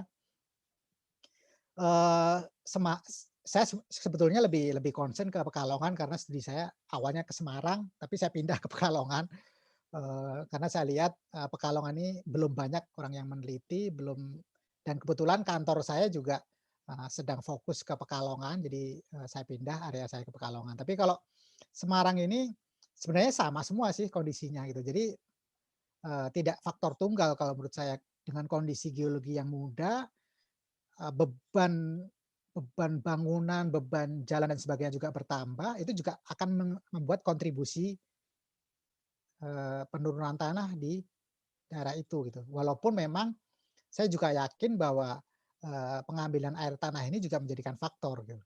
Cuman kita harus tahu dulu, apalagi kalau kita lihat industri, misalnya yang disalahkan industri itu biasanya mengambil air tanah di yang aquifer dalam, aquifer tertekan. Artinya prosesnya itu berbeda dengan ketika kita mengambil air tanah di aquifer yang dangkal atau di aquifer tak tertekan. Artinya tadi yang seperti saya sampaikan prosesnya itu berbeda. Jadi kita harus mengetahui sebenarnya akibat air tanah yang diambil di aquifer dalam ini tingkat penurunan itu berapa, itu harus kita ketahui kontribusinya. Memang land subsidence ini sesuatu yang agak rumit ya, agak kompleks karena kalau kita ngitung, monitoring dari GPS, dari INSAR sebagainya itu kan hanya totalnya gitu. Jadi kontribusinya dari mana-mana itu saya belum pernah baca paper yang memang ada teori yang pasti bahwa oh ini kalau kita pengen mengetahui kontribusi air tanah dari ini, kemudian kontribusi dari compaction dari ini segala macam tuh belum ada. Jadi hanya pendekatan misalnya kalau dari air tanah itu ya dari pendekatan modeling, karena sekarang banyak sekali modul-modul di modeling itu yang memang ada modul subsidence-nya gitu. Jadi dengan pengambilan air tanah dan sebagainya sehingga subsidinya berapa itu sudah mulai banyak. Akhirnya kita juga bisa memprediksi dengan pertumbuhan pengambilan air tanah, kita bisa memprediksi land subsidence 5 tahun mendatang, 10 tahun mendatang itu bisa kita prediksi dengan pendekatan modeling ini. Tapi juga namanya model, ini hanya pendekatan. Jadi memang kalau terus tadi banyak ahli yang harusnya pabrik nggak boleh ngambil air lagi, masyarakat nggak boleh ngambil air lagi karena akan terjadi land subsidence. Terus solusinya seperti apa harus kita pikirkan. Masyarakat airnya dari mana, industri airnya dari mana, apakah negara bisa menyediakan dan sebagainya. Jadi ini memang persoalan yang memang harus kita bicarakan bareng-bareng, kita diskusikan bareng-bareng, harusnya menjadi prioritas negara. Mungkin itu Mbak Dian. Ya siap, makasih banyak Mbak Dian untuk pertanyaannya. Monggo selanjutnya mungkin yang mau bertanya bisa langsung open mic ya, buat ngobrol langsung sama Mas Idamnya. Silahkan. Silahkan open mic. Halo, halo. Yang mau bertanya?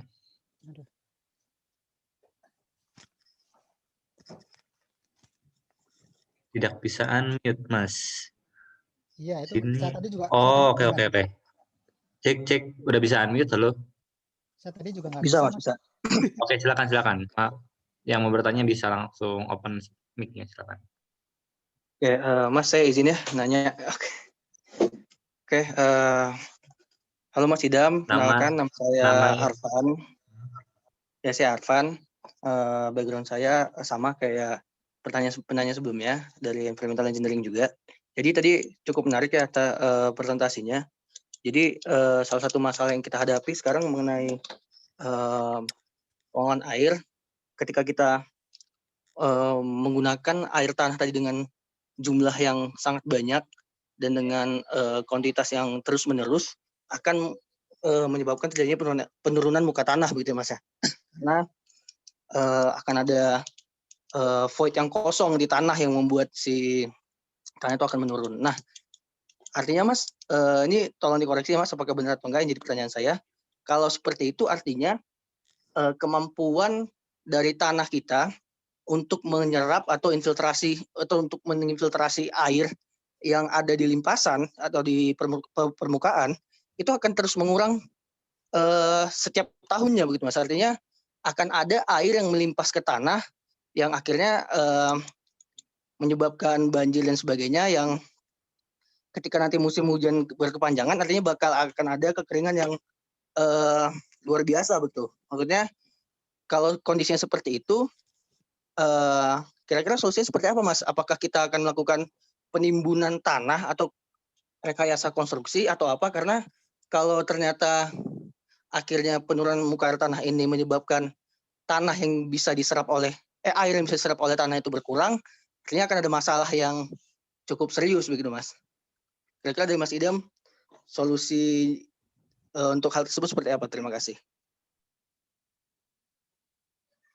Terima kasih Mas, siapa tadi? Mas Arfan ya? Mas Arfan atas Iya, Mas. pertanyaannya. Jadi bukan kemampuan infiltrasinya berkurang, artinya kondisi bawah permukaan itu akan sama tetap gitu loh. Jadi misalnya Jakarta itu kan tanahnya ya misalnya, jadi ketika kita bicara daerah imbuhan recharge misalnya di Jakarta itu kan, itu air tanah tertekan yang ada di bawah Jakarta misalnya di kedalaman 100 ke bawah itu recharge-nya itu dari daerah yang tadi saya ada petanya, daerah hulunya, daerah imbuhan air tanah itu di selatan Jakarta dan sekitarnya itu. Artinya apa? Memang land subsidence ini adalah dampak lanjutan dari pengambilan air tanah yang berlebihan, salah satu faktornya gitu kan. Jadi untuk menghindari agar tidak terjadi land subsidence, kalau memang ini disebabkan oleh pengambilan air tanah yang berlebihan, ya kita menghindari pengambilan air tanah yang berlebihan. Tadi mekanisme pengaturan debit pengambilan tadi juga menjadi solusi gitu. Artinya kita menjaga keberadaan air tanah itu tetap ada gitu loh. Artinya kan yang diambil juga harus dibatasin. Itu pertama. Kemudian juga daerah imbuhan juga kita jaga. Daerah imbuhan kita jaga sehingga proses pengimbuhannya terus terjadi. Jadi daerah-daerah yang seharusnya daerah imbuhan itu seharusnya tidak dialihfungsikan menjadi misalnya menjadi daerah pemukiman padat, daerah perkotaan, sehingga air hujan yang seharusnya turun di daerah imbuhan kemudian mengimbuh ke air tanah itu terus terjadi. Ini kenapa dalam satu pasal di PP 43 tentang air tanah yang dulu rezim undang-undang yang lama itu ada salah satu pasal yang bunyinya itu tidak boleh merubah, tidak boleh merusak fungsi imbuhan. Artinya penambangan, contohnya itu adalah penambangan kalau di PP itu ya, tidak boleh melakukan penambangan, kemudian tidak boleh melakukan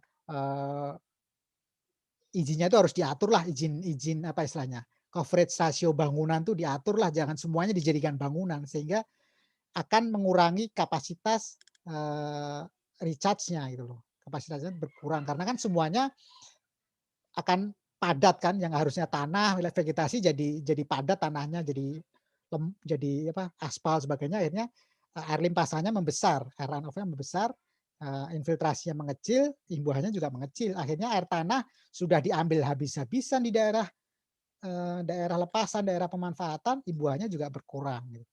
Kemudian itu secara ibaratnya kita menjaga itu secara alamiah ya, tapi juga ada intervensi juga sudah banyak dilakukan di beberapa negara gitu, yaitu dengan recharge buatan, artificial recharge. Kalau baca kemarin dalam minggu ini itu ada berita juga yang trending juga di India itu, karena di India juga sedang terjadi banjir cuaca ekstrim juga gitu loh. Mereka memanfaatkan banjir ini, cuaca ekstrim ini agar bisa merecharge artificial recharge ke dalam aquifer. Walaupun saya belum baca detailnya seperti apa, ada papernya juga. Jadi itu salah satu intervensi. Walaupun pasti ada ininya ya, ada pro kontranya ya, karena air banjir dengan kualitas sedemikian rupa pasti kan buruk kan, dengan berbagai penyakit, berbagai kotoran segala macam dimasukkan ke dalam air tanah pasti akan mengurangi kualitas dan sebagainya. Tapi kan pasti ada proses-proses yang di sini yang bisa dilakukan sehingga itu bisa menjadi tujuan yang sesuai tujuan awal, yaitu merecharge, menambah imbuhan buatan gitu. Jadi secara langsung dimasukkan ke dalam aquifer, dipaksa. Apalagi kalau untuk aquifer yang tertekan, kita harus melalui paksaan, tidak bisa dialirkan begitu saja karena dia punya tekanan kan gitu.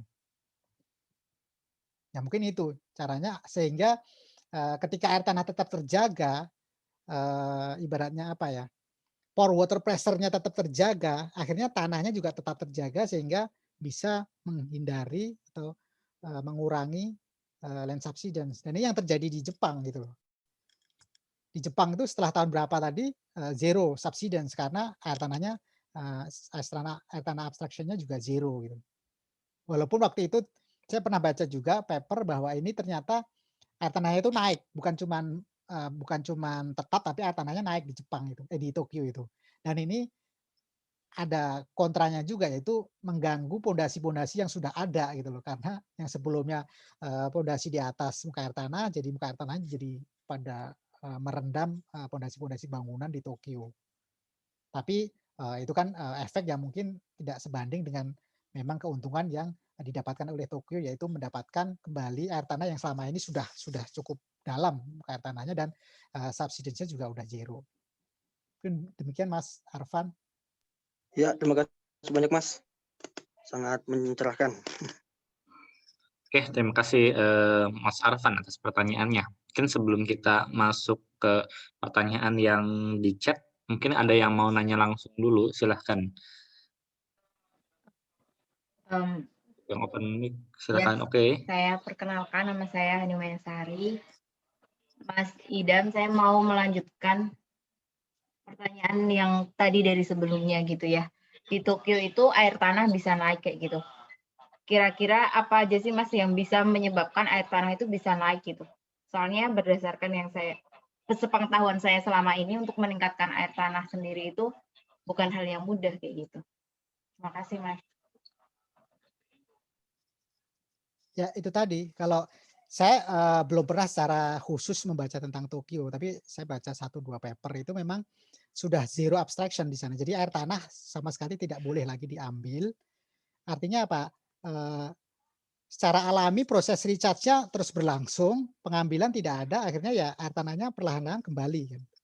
Kembali. Kemudian mungkin juga ada intervensi artificial recharge juga di Tokyo. Saya kurang tahu juga.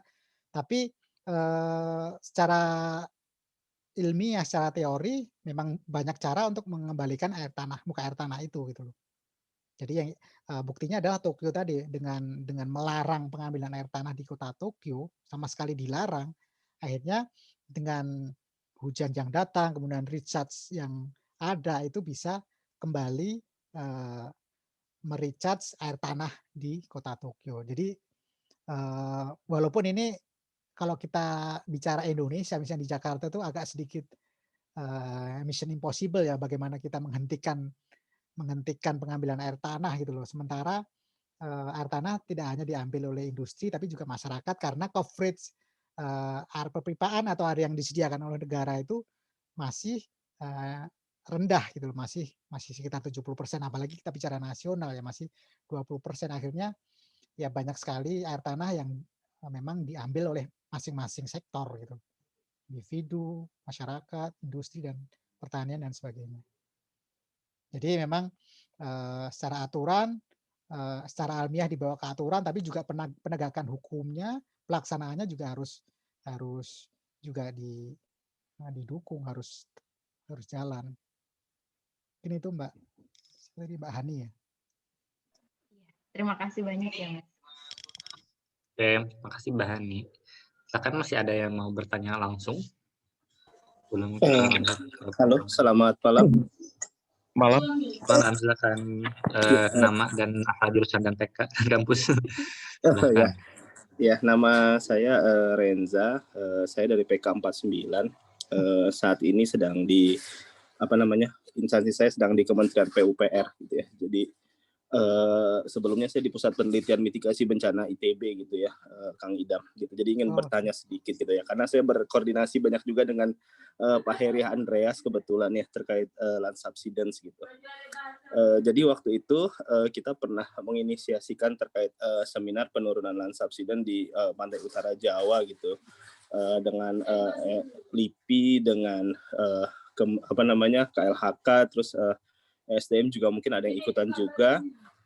Jadi salah satu penyebab penurunan air tanah itu tidak hanya terkait dengan pengambilan sumber salah satu penyebab land subsidence tidak hanya penurunan pengambilan sumber air tanah saja gitu ya, tetapi terkait dengan karakteristik geologi dari tanah sendiri gitu. Jadi ada yang jenis juga tanah lempung tadi seperti dibilang Kang Idam di Pekalongan gitu ya. Nah itu juga jadi hal yang menarik gitu ya. Jadi akhirnya akhirnya kita debatable bahwa memang yang saat ini kita lihat kenyataannya pengambilan air tanah besar-besaran oleh berbagai industri itu jadi tertutup juga dengan masalah dengan kondisi alam gitu ya. Seperti kalau sekarang kita bandingkan terkait banjir Jakarta, ternyata disalahkan adalah alam gitu. Intensitas hujan meningkat gitu ya. Nah itu yang ingin saya tanyakan Kang. Yang pertama terkait dengan penurunan muka tanah ini, apakah ada perbedaan yang signifikan terkait penurunan muka tanah akibat dari pengambilan sumber air tanah besar-besaran dengan kondisi geologi ataupun kondisi kemiringan tanah gitu ya. Jadi kondisi alam dan kondisi yang dibuat oleh manusia gitu. Itu perbedaannya apakah ada gitu Kang, dan bagaimana bisa melihat secara secara visualnya gitu ya, ataupun mungkin ada metode-metode sendiri untuk mengukur hal tersebut. Itu yang pertama. Terus kedua terkait penelitian saya juga, saya mengambil tesis kebetulan di Pekalongan Kang terkait rencana pengamanan air minum di PDAM. Itu ternyata memang masalahnya juga sumber air permukaan yang sudah tidak layak konsumsi juga gitu ya, akibat dari penambangan gitu ya, penambangan di hulunya gitu ya, sehingga kemarin syukurnya ada spam regional di Batang gitu ya yang bisa mensuplai kembali juga penambahan debit untuk di Pekalongan. Nah kan tetapi di sisi lain ternyata rob juga mempengaruhi gitu kan, mempengaruhi dari sistem-sistem perpipaan dan juga mempengaruhi dari sumber air baku juga gitu. Jadi perpipaannya banyak yang korosi gitu, dan robnya intrusi air lautnya juga cukup tinggi gitu, sudah sampai ke dekat sistem operasi, meskipun ini yang di kota ya, bukan yang di Kabupaten Pekalongannya gitu. Nah, jadi mungkin pertanyaan saya, kira-kira apakah mungkin menggunakan sumber air tanah sebagai sumber air baku untuk PDAM ketika masalahnya juga terkait intrusi air laut gitu, Kang, contohnya di Pekalongan tadi gitu ya.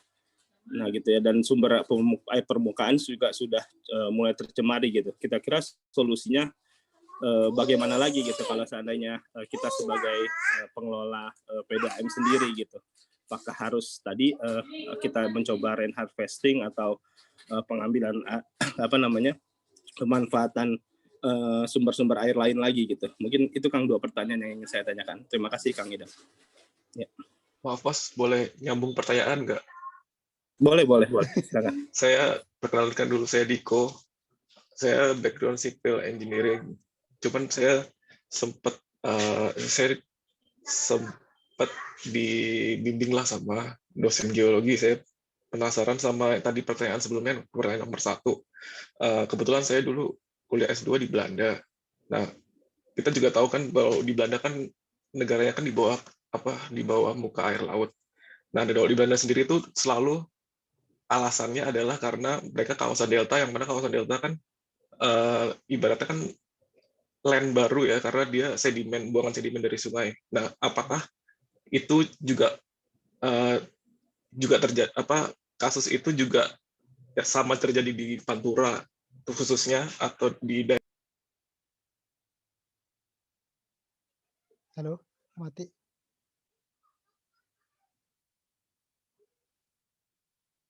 Halo, Mas Diko.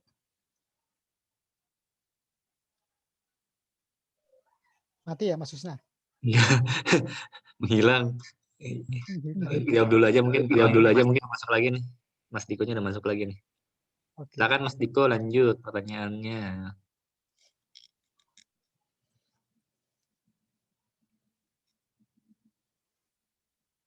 Halo, Mas itu Diko. nggak bisa unmute kali, Mas? Sudah unmute themselves. Itu masih mute ya? Halo. Ayo lanjut. Maaf. Iya. Jadi ya gitu, pertanyaan saya kan, kalau di Belanda mereka selalu bilangnya alasannya mereka di bawah muka air laut kan karena kawasan negara mereka kan negara delta ya. Jadi tanah mereka tanah baru ibaratnya, karena buangan sedimen dari sungai gitu. Maksudnya belum mature lah, walaupun umurnya baru berapa juta tahun gitu. Apakah kasus ini juga sama untuk di Pantura khususnya di Indonesia, atau di delta-delta lain di Indonesia? Itu nyambung pertanyaan tadi nomor 1. Makasih. Aduh. Tadi yang sebelumnya gimana ya? Tadi sebelumnya apa sih? Sebelumnya juga apa yang tadi, konflik antara apakah ini benar dominannya di pengiriman air tanah atau kondisi geologinya untuk penurunan tanahnya. Saya lupa yang pertanyaan pertama tadi. Nggak saya catat. Silakan Mas. Sama nggak Iya, pertanyaannya? Sama, Kang. Jadi intinya pertanyaannya adalah apakah land subsidence ada ciri-ciri berbeda gitu ya? Land Ciri-ciri ya, yang itu ya pertanyaan betul-betul pertama. iya. Terkait penyebab utamanya apa mungkin? Ya, jadi penyebab utamanya betul. beda, land subsidence karakteristiknya beda atau enggak gitu? Iya, penelitian juga ya, saya juga kurang tahu sih. Yang kedua terkait ini kan sumber air baku apalagi gitu ketika air ya di Pekalongan utamanya kan, di kota Pekalongan, karena kan air permukaan sudah intrusi sudah tercemar, terus air tanah juga mulai kena intrusi air laut gitu. Terima kasih. Yang pertanyaan pertama, apakah ada ciri khusus? Mungkin kalau khusus banget mungkin enggak ya, cuman ketika kita misalnya akuisisi data dari INSAR, dari remote sensing, kemudian kita analisis. Tadi salah satu analisisnya tadi yang ada salah satu paper, tinggal disebandingkan aja dengan land use-nya. Seperti di Pantura itu contohnya di Demak gitu. Misalnya di Demak itu Di situ kok nggak ada pemukiman, nggak ada industri, nggak ada pertanian, hanya ada tambak segala macam, tapi ternyata tanahnya turun. Oh berarti itu ya kemungkinan sebab utamanya adalah dari litologinya atau tanahnya yang masih mengalami kompaksi dan sebagainya. Dan untuk kasus ini menarik juga, kasus Demak ini ada salah satu temuan juga penelitian dari LIPI, kalau nggak salah Mbak Sarah dari ITB waktu itu, ITB atau Unpad ya S3-nya, bahwa memang tanah di Demak ini komposisi lempungnya ini punya potensi menurun yang lebih tinggi. Gitu. Jadi dengan jenis lempung yang ada di Demak ini punya potensi yang menurun yang lebih tinggi, memadatkan ketika dia kena air, jenuh air, dia akan ibaratnya mengkerut itu lebih cepat dibandingkan tipe-tipe lampung yang lain.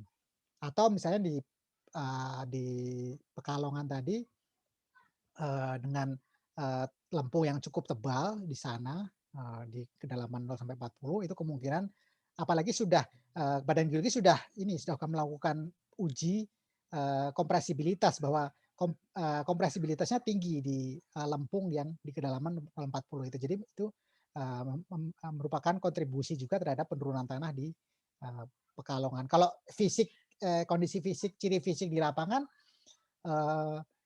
ya kalau misalnya daerahnya sudah padat segala macam, terus pabrik di mana-mana, air tanahnya sudah diambil di mana-mana, muka tanahnya ya kadang bingung muka air tanah dengan muka tanah. Muka tanahnya itu turun, ya kemungkinan itu bisa jadi dari pengambilan air tanah di bawah gitu loh. Kemungkinan juga bisa jadi di aquifer yang tertekan gitu loh. Karena ada kontribusi juga walaupun perlahan-lahan tapi juga ada kontribusi juga terhadap penurunan yang terlihat di permukaan. Tapi kalau ciri fisik secara khusus sih ya mungkin kalau geologinya masih sama muda ya mungkin terlihat sama gitu loh. Kemudian terkait dengan Pekalongan PDAM ini saya juga sudah lihat kemarin datanya. PDAM Pekalongan ini masih banyak mengambil air tanah memang. Kalau nggak salah itu ada 40 lebih sumur air tanah yang dijadikan sumber air baku. Dan artinya mereka masih kekurangan air baku dari air permukaan, air sungai. Ataupun tidak ada waduk di situ dan sebagainya. Tidak ada mata air yang besar. Dan saya juga kesulitan sih mencari data teknis sumur-sumur air tanah yang dipakai oleh PDAM di Pekalongan ini. Jadi sebenarnya ini juga secara logika, secara lebih baik ini mungkin lebih baik gitu loh dibandingkan air tanahnya itu diambil masing-masing oleh pengguna gitu. Artinya PDAM juga harus berdasarkan rekomendasi teknis dari yang berwenang. Artinya sumur-sumur mereka pun juga tidak boleh mengambil debit sebesar seenaknya sendirilah ibaratnya gitu. Juga harus berdasarkan potensinya gitu loh. Tapi mereka otomatis akan lebih terkontrol kan. Jadi mereka misalnya punya berapa sumur, mereka meletakkannya dengan jarak yang sesuai dengan rekomendasi teknis kita, tidak berdekatan, kemudian dengan debit yang juga sesuai dengan potensinya, sesuai rekomendasi teknis kita. Artinya apa? Secara ilmiah, secara teori, dia tetap ibaratnya menjaga supaya air tanahnya itu tetap terjaga, artinya sesuai recharge-nya, kemudian discharge-nya, abstraksinya itu tidak melebihi gitu. Jadi kalau solusinya ya mungkin saya bukan orang ini ya, bukan orang sumber daya air secara umum ya. Kalau dari air tanah memang masih banyak sih beberapa PDAM yang mengandalkan air tanah. Tapi seharusnya PDAM juga tetap mengikuti prosedur gitu loh. Karena banyak juga yang PDAM itu karena merasa plat merah, mereka tidak mengurus izin, rekomendasi teknis tidak mengurus. Akhirnya debit-debit yang diambil pun banyak yang melebihi potensinya. Ini juga terjadi di beberapa PDAM di daerah. Artinya seharusnya PDAM juga harusnya ikut menjaga gitu. Kemudian konstruksi sumurnya juga harusnya PDAM itu lebih baik dibandingkan mungkin industri atau masyarakat yang memang tujuannya hanya air. Karena kalau PDAM kan harusnya ada tujuan-tujuan konservasinya juga. Dia menjaga, dia mengambil air memang yang di potensi yang memang bagus segala macam. Ya mungkin itu Mas. Kemudian kalau yang pertanyaan selanjutnya tadi apa? Mas Wisna, Apa ya Mas tadi, Diko tadi. ada pertanyaannya belum kejawab nggak? Oh, yang Belanda. Oh ya, sama sebenarnya gitu loh. Jadi memang salah satu kondisi yang syarat yang memang menjadikan land subsidence itu akan lebih cepat menurun di daerah-daerah kondisi geologinya muda gitu. Dan daerah delta itu terutamanya gitu loh. Seperti di delta Mekong ataupun Pantura Jakarta, walaupun bukan spesifik delta tapi secara geologi dia muda gitu. Artinya dia belum istilahnya belum konsolidasi ya, belum terkonsolidasi secara maksimal, masih memungkinkan untuk mengalami kompaksi secara alamiah. Jadi ya memang sama kondisinya seperti itu. Serupa lah. Ya, demikian Mas Wisna. Oke, terima kasih atas pertanyaannya dan juga jawabannya. Monggo silakan dipersilakan kalau ada yang mau bertanya lagi. Ada, Mas? Oh, Mas Ali, silakan Mas Ali. Iya. Nama, background. Iya, Mas Idam, saya Ali Asgaf, saya di Kementerian PUPR, tetapi saat ini lebih ke OP infrastruktur sumber daya air. Tadi menarik sekali presentasinya Mas Idam. Saya baru tahu ditunjukkan tadi ada peta terkait zona konservasi air tanah. Iya, saya ingin tahu sebenarnya metode-metode dalam konservasi air tanah itu apa saja, jadi strateginya apa saja yang bisa dilakukan, kemudian sebenarnya siapa yang bertanggung jawab untuk melakukan konservasi ini. Karena kalau saya lihat institutional manajemennya terkait air tanah ini masih ruwet sekali ya di Indonesia, masih banyak banget pemainnya dan tidak jelas gitu loh. Mungkin bisa diberi pencerahan sedikit Mas Idam. Terima kasih Mas. Iya, terima kasih Mas Ali. Kalau secara air tanahnya, kalau kita bicara undang-undang yang sebelumnya ya, bukan undang-undang yang baru ini, sebenarnya nggak ruwet-ruwet banget gitu loh. Jadi tadi sudah saya sampaikan bahwa berbasis cekungan air tanah, kemudian ada institusi yang jelasnya. Tadi misalnya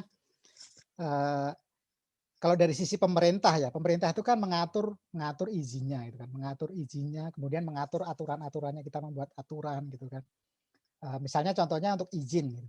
Itu sebenarnya jelas gitu loh. Ketika ada izin, itu harus mendapatkan rekomendasi teknis dari siapa itu jelas kalau dari undang-undangnya. Jadi kalau dulu kan instansi pusat dan instansi daerah yang mengelola air tanah. Jadi ada dinas SDM provinsi. Jadi ketika dia catnya itu lintas negara atau lintas provinsi, kalau izin tetap di gubernur. Dulu izin semuanya di gubernur, kemudian rekomendasi teknisnya tergantung cekungan air tanah. Kalau seperti Jakarta lintas provinsi harus mendapatkan rekomendasi teknis dari kita, instansi pusat. Tapi kalau seperti cat Semarang atau cat Bandung karena dia di dalam provinsi, satu provinsi, maka dia mendapatkan rekomendasi teknis itu dari Dinas SDM provinsi setempat. Itu sebenarnya jelas waktu itu gitu loh. Dan aturan-aturannya provinsi pun harus mengikuti aturan yang sudah ada di pusat. Misalnya penyusunan zona konservasi itu ada permennya. Kemudian tadi kan bagaimana proses izinnya juga sama semua gitu loh. Cuman mungkin proses konservasi yang lain ini yang mungkin yang masih ruwet gitu loh. Dalam aturan atau dalam aturan yang selama ini ada, itu ada kewajiban-kewajiban pengguna air. Pemilik izin itu ada kita atur. Misalnya ketika sebuah perusahaan mengambil air tanah, dia mempunyai 4 sumur bor, itu harus membuat sumur imbuhan. Kemudian harus membuat sumur pantau, itu ada. Kemudian termasuk di aturan yang lama itu harus menyediakan air untuk masyarakat itu 10%. Kalau sekarang mungkin ditambah 15% di aturan yang baru dan sebagainya. Itu ada sebenarnya. Cuman implementasinya memang yang ruwet. Jadi di daerah itu tidak mempunyai pemahaman yang sama. Gitu. Mungkin kalau di Jawa mungkin cukup baik ya, karena sering berkoordinasi dengan kita, dengan kemampuan SDM-nya. Karena dalam membuat peta-peta tadi, misalnya peta potensi, peta konservasi itu, menurut saya yang orang geologi aja nggak gampang gitu loh. Itu nggak gampang bagaimana kita menyusun konfigurasinya, kemudian potensinya itu seberapa sih, debit amannya itu harusnya berapa, penarikan zona-zonanya itu nggak mudah gitu loh. Apalagi ini misalnya kita harus dikerjakan oleh daerah. Jadi memang banyak PR di sini. Cuman untuk yang aturan baru ini seperti apa? Karena mungkin kalau teman-teman dari PU kan mungkin ada pasti ada isu-isu bahwa memang nanti izin itu tidak lagi rekomendasi teknis tidak lagi berdasarkan cekungan air tanah misalnya. Sekarang berbasis WS. Ini juga masih kita tunggu aturan di PP-nya tadi bunyinya seperti apa gitu loh. ESDM fungsinya di mana, Badan Geologi fungsinya di mana? Karena selama ini kita yang memberikan rekomendasi teknis. Gitu. Apakah nanti izin air tanah semuanya ditarik ke pusat berdasarkan WS, terus rekomendasi teknis apakah ditarik ke PU sebagaimana yang interpretasi dari beberapa orang, ini yang belum tahu nanti ke depannya seperti apa. Kalau dulu secara ini nggak rumit, tapi belum jauh dari sempurna karena memang kita akui dari undang-undang dibikin itu banyak sekali perubahan-perubahan. Waktu itu izin ada undang-undang Pemda izin di kabupaten zaman dulu sebelum dipindahkan ke provinsi. Kemudian ada pajak yang dulu di kabupaten pindah ke provinsi segala macam berubah-ubah terus dari 2004 sampai akhirnya sekarang ada undang-undang baru itu kita perubahannya itu permen kita tuh baru sebentar udah cabut lagi segala macam. Jadi memang kalau menurut saya memang sumber daya air ini belum menjadi prioritas penting gitu loh bagi negara ini gitu. Jadi saya sebenarnya nggak terlalu concern apakah nanti air tanah mau dikemanakan. Yang penting aturannya jelas, kemudian bisa diimplementasikan dengan baik sampai ke tingkat daerah. Itu aja sih kalau menurut saya. Demikian Mas Ali menurut saya ya. Oke, terima kasih atas jawabannya, Mas Idam. Nah, bagaimana Mas Ali, sudah puas dengan jawabannya atau belum? Mas Ali? Oh iya, boleh lah. Iya. Nanti kalau minta bahan paparannya boleh ya, Mas Idam ya? Gimana? Minta tadi bahan paparannya boleh kan? Oh boleh. Nanti saya share ke Mas Husna. Ya, matur nuwun, matur nuwun. Oke, Mas Idam, ini ada pertanyaan dari chat ya, dari Mbak Raya. Katanya, jadi selamat malam Mas Idam. Mau nanya, kalau land subsidence ini berarti related dengan land use management ya Pak? Bagaimana hubungan antara soil sealing dengan konservasi air tanah? Soil apa tadi? Soil sealing mungkin lebih ke apa namanya? Kedap tanah yang kedap ya, mungkin gara-gara ada bangunan gitu kali. Jadi orang tahu istilah soil sealing ini. Cuma land use management dengan konservasi air tanah mungkin. Apakah ada koordinasi antara perencanaan kota atau perencanaan land use dengan konservasi air tanah ini? Gimana hubungannya itu? Mungkin gitu kali ya. Oke. Siap. Jadi tadi saya sempat sampaikan sedikit ya bahwa seharusnya memang peta-peta air tanah, terutama peta konservasi air tanah ini menjadi dasar dalam penyusunan RT RW. Dan ini sebenarnya sudah diatur dalam aturan tata ruang gitu loh. Saya nggak terlalu apa jadi undang-undangnya atau PP tata ruang itu sudah mengharuskan bahwa ketika menyusun RT RW itu harus memperhatikan daerah imbuhan, daerah lepasan itu menjadi dasar gitu loh. Jadi menjadi daerah perlindungan. Misalnya daerah kawasan perlindungan tuh apa aja sih gitu loh. Nah itu termasuk salah satunya adalah daerah imbuhan air tanah. Kemudian daerah lepasannya itu juga harus tadi aspek-aspek tidak boleh melakukan pengambilan air tanah berlebihan. Seharusnya itu menjadi dasar RT RW. Dan ketika itu menjadi dasar RT RW, itu seharusnya bisa mencegah terhadap kerusakan-kerusakan lanjutan, penurunan muka air tanah, kemudian termasuk efek lanjutannya land subsidence itu kita harapkan. Dan memang tadi pertanyaan pertama apakah berhubungan dengan land use, sangat berhubungan gitu loh. Itulah gunanya supaya peta-peta air tanah ini, peta-peta konservasi potensi menjadi dasar RT RW sehingga misalnya daerah imbuhan itu harus kita lindungi. Memang di RT RW-nya memang menjadi daerah imbuhan, daerah perlindungan tidak boleh ditambang, ataupun kalau misalnya ada daerah pemukiman itu harus seperti apa itu harus diatur. Mungkin kalau yang pernah dengar dulu kasus di Kendeng, daerah Rembang itu kan juga sebenarnya akhirnya isunya ditarik ke air tanah bahwa daerah imbuhan itu tidak ditambang gitu. Walaupun masih berdebatan, cuman dulu masuknya aturan air tanah itu masuk ke situ bahwa daerah-daerah imbuhan itu tidak boleh dilakukan aktivitas yang merusak imbuhan air tanah dan sebagainya. Sebenarnya mungkin kalau secara aturan beberapa itu sudah masuk ya, cuman memang masih banyak yang koordinasinya masih belum jalan gitu. Artinya masih banyak sekali yang RT RW memang tidak berdasarkan peta-peta teknis, termasuk salah satunya peta konservasi air tanah ini. Oke, begitu ya, Demikian, Mbak. Mbak Ria. Terus ini ada satu lagi pertanyaan di chat. Selamat malam Mas Izam, izin bertanya. Di sekitar tempat saya itu menggunakan sumur bor untuk mendapatkan air. Namun airnya sesekali berwarna coklat keruh.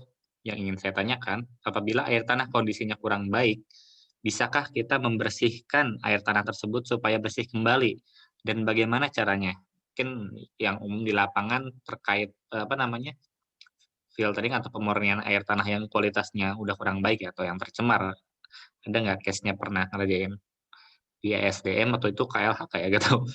Mungkin Mas Idam bisa ngasih insight terkait untuk air tanah yang kondisinya secara quality kurang baik gitu, Mas. Iya, jadi memang kalau kondisi air itu pasti tergantung dengan tempatnya kan gitu loh. Jadi kalau saya nggak tahu ini info detailnya seperti apa, cuman mungkin saja ini kalau memang ini kondisinya misalnya di situ besinya banyak, kadar besinya gitu. Jadi ketika airnya kita ambil ya dia airnya akan bau besi dan juga agak keruh gitu kan. Jadi artinya kondisi litologi aquifer yang pembawa airnya ini memang sudah demikian gitu. Dan apakah bisa dibersihkan ya? Pertanyaannya, apakah bisa dibersihkan ya? Ada proses yang menuju ke situ itu ada gitu loh. Tapi tidak bisa terus dari bawahnya kita bersihkan sumurnya kemudian airnya jadi bersih, enggak. Tapi airnya ya melalui filter. Kemudian kalau misalnya airnya asin, contohnya sudah air asin, itu salah satu contoh, bisa kita pakai metode reverse osmosis dan sebagainya. Tapi ada juga bukan kebanyakan, ada juga kasus yang memang misalnya kesalahan konstruksi gitu kan. Misalnya untuk kasus industri atau sumur-sumur bor yang dalam itu dia dalam proses konstruksinya memang tidak baik, artinya seharusnya sumurnya bisa bersih karena proses konstruksinya nggak baik, mungkin pelaksanaan pada saat ngebor dia tidak cukup gravelnya, mungkin harusnya dikasih gravel, dikasih saringan, tidak dan sebagainya. Kemudian kedalamannya juga harusnya di aquifer, ternyata dia di lempung dan sebagainya. Artinya ini seharusnya bisa dibersihkan gitu loh. Jadi sebenarnya kondisi geologinya, kondisi litologinya itu mungkin cukup baik, tapi proses konstruksi pembangunan sumur bornya ada kesalahan-kesalahan teknis yang mengakibatkan sumurnya itu kotor gitu. Jadi kita lihat dulu apakah ini kondisi alami atau seperti apa. Tapi kalau kondisi misalnya misalnya di situ kadar besinya tinggi atau coklat karena mangan dan sebagainya, saya pikir sudah banyak kok teknologi yang saya sendiri di rumah pakai itu gitu loh, karena di Bandung kan memang agak kuning airnya gitu. Jadi ada teknologi yang seperti kayak dikasih zeolit dan sebagainya. Tapi kalau kesalahan teknis ya harus kita perbaiki sumurnya, konstruksinya itu. Oke, siap. Ini terakhir nih Mas kayaknya nih, masih terkait dengan land subsidence.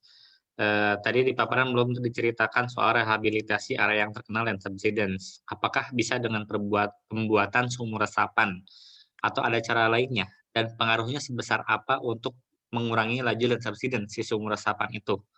Apakah ada penelitiannya? Gitu? Ini terkait efektivitas sumur resapan dengan penanganan land subsidence sendiri gitu. Apakah yang ambles itu bisa naik lagi ke atas atau menghentikan laju amblesan saja atau gimana nih? Ada efektivitasnya seberapa baik ya sumur resapan terhadap penanganan land subsidence mungkin gitu ya, Pak Idam.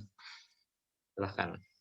Salah satu cara yang memang sudah dilaksanakan adalah yang sudah terkena land subsidence, terutama terkait memang karena pengambilan air tanah, ini kan kita kategorikan sebagai zona rusak. zona merah kalau dalam zona konservasi. Dan zona merah itu artinya tidak boleh lagi ada air tanah di situ pengambilannya. Baik yang izin baru maupun perpanjangan. Sebenarnya ya kalau dalam aturannya itu perpanjangan juga nggak boleh karena itu sudah zona merah. Artinya itu adalah satu bentuk rehabilitasi bahwa daerah tersebut sudah terlarang untuk pengambilan air tanah. Dan harapannya ya air tanahnya pulih kembali. Kemudian apakah tanahnya bisa naik? Kalau kasus di Jepang itu walaupun muka air tanah naik signifikan, tapi tanahnya itu nggak naik, jadi ya nol aja. Maksudnya penurunan tidak terjadi lagi, tapi dia tidak terus tanahnya tumbuh gitu. Tumbuh mungkin harus diuruk ya gitu, tapi dia berhenti land subsidence-nya. Jadi tidak terus positif gitu, tapi dia nol atau berhenti kalau di Tokyo itu. Dan kalau ada intervensi lain, teknologi lain, recharge sangat memungkinkan gitu loh. Jadi artinya mengembalikan air tanah itu kan, menambahkan recharge-nya itu secara buatan gitu. Jadi dan itu sudah banyak dilakukan di negara lain. Di Indonesia sudah ada sebenarnya banyak seperti Jawa Barat. Jawa Barat itu ada proyek sumur-sumur imbuhan gitu loh. Cuman efektivitasnya ya itu yang masih kita pertanyakan karena tahu sendiri kalau proyek pemerintah itu kadang dalam pelaksananya itu tidak sesuai dengan teori, tidak baik lah gitu pesannya. Apakah dia benar-benar mengimbuhkan itu, saya nggak tahu efektivitasnya yang di Indonesia ini. Tapi kalau pelaksanaannya ada beberapa provinsi yang sudah melaksanakan ini, ada program-program ini, sumur imbuhan ini. Jadi mengimbuhkan langsung ke aquifer-aquifer yang memang dituju gitu. Cuman efektivitasnya memang kalau secara pribadi sih saya lebih efektif izinnya di stop itu, tapi syaratnya ya benar-benar stop, tidak ada lagi pengambilan yang ilegal itu. Cuman kita nggak tahu kan, untuk mengetahui adanya sumur ilegal aja itu masih susah kan gitu loh, tidak ada teknologi yang karena banyak kasus satu perusahaan sumurnya 5 yang dilaporkan 1 atau 2. Ternyata pas kita cari ternyata salah satu sumurnya itu ada di ruangan direkturnya dan sebagainya. Banyak kasus yang lucu-lucu lah gitu karena untuk menghindari itu tadi izin dan terutama pajak gitu ya. Karena kalau pajak itu kan harusnya air tanah itu kan tinggi gitu. Demikian Mas Husna. Oke, siap. Nah, sudah tidak terasa ya 2 jam bersama Mas Idam. Luar biasa sekali, 2 jam yang luar biasa. Banyak banget insight-nya dari luar negeri dan dalam negeri, dan ini pasti saya yakin ilmunya bermanfaat banget buat teman-teman di bidang lain gitu. Karena melihat paparan yang tadi itu banyak banget yang nyambung banget sama bidang-bidang lain gitu. Nah, oke, segitu aja teman-teman mungkin paparan dari Mas Idam dan juga tanya jawabnya. Mungkin kalau buat teman-teman yang masih pingin nanya atau misalkan riset yang terkait dengan konservasi air tanah atau land subsidence gitu, bisa langsung japri Mas Idam di grup gitu ya. Di grup kita hidupkan lagi, chatting, diskusi aja, santai aja. Itu grupnya bukan grup serius ya. Mau asal jangan jualan oil shop aja gitu atau sebar berita hoax di grup gitu ya. Tapi kalau misalkan mau ngobrolin yang santai-santai gitu ya, cetuk-cetukan misalkan kayak nge-share artikel gitu, itu boleh banget gitu daripada grupnya sepi. Mending yuk kita hidupin lagi diskusinya dengan diskusi gitu. Oke. Paling segitu aja dari kita, ini juga udah kemalaman. Makasih banyak ya Mas Idam Sama-sama. atas ininya. Sebelum ya teman-teman yang keluar dulu ya, kita foto-foto dulu teman-teman Udah biar habis. rame nih, ada komunikasinya. Ini sudah mulai berkurang nih. Jadi saya tutup dulu. Teman-teman sebelum kita tutup, ayo kita buka dulu kameranya, kita foto bersama dulu. Biar ada kenang-kenangan nih dari Mas Idam bahwa LPDP Water Professional mulai berkonsolidasi nih. Mudah-mudahan ke depannya dari kita nih yang memberikan menjadi juru kunci untuk kesuksesan konservasi air tanah di Indonesia gitu, dan juga sumber daya air keseluruhannya kayak gitu. Oke, ya teman-teman dibuka dulu kameranya, kita foto dulu. Pak Mumu juga, Pak Mumu dibuka, Pak Mumu kameranya. Pak Tulus. Pak Tulus juga, silahkan dibuka kameranya. Teman-teman Pak Idam, kita foto dulu. Siap. Oke, udah mau dengan 3 ya.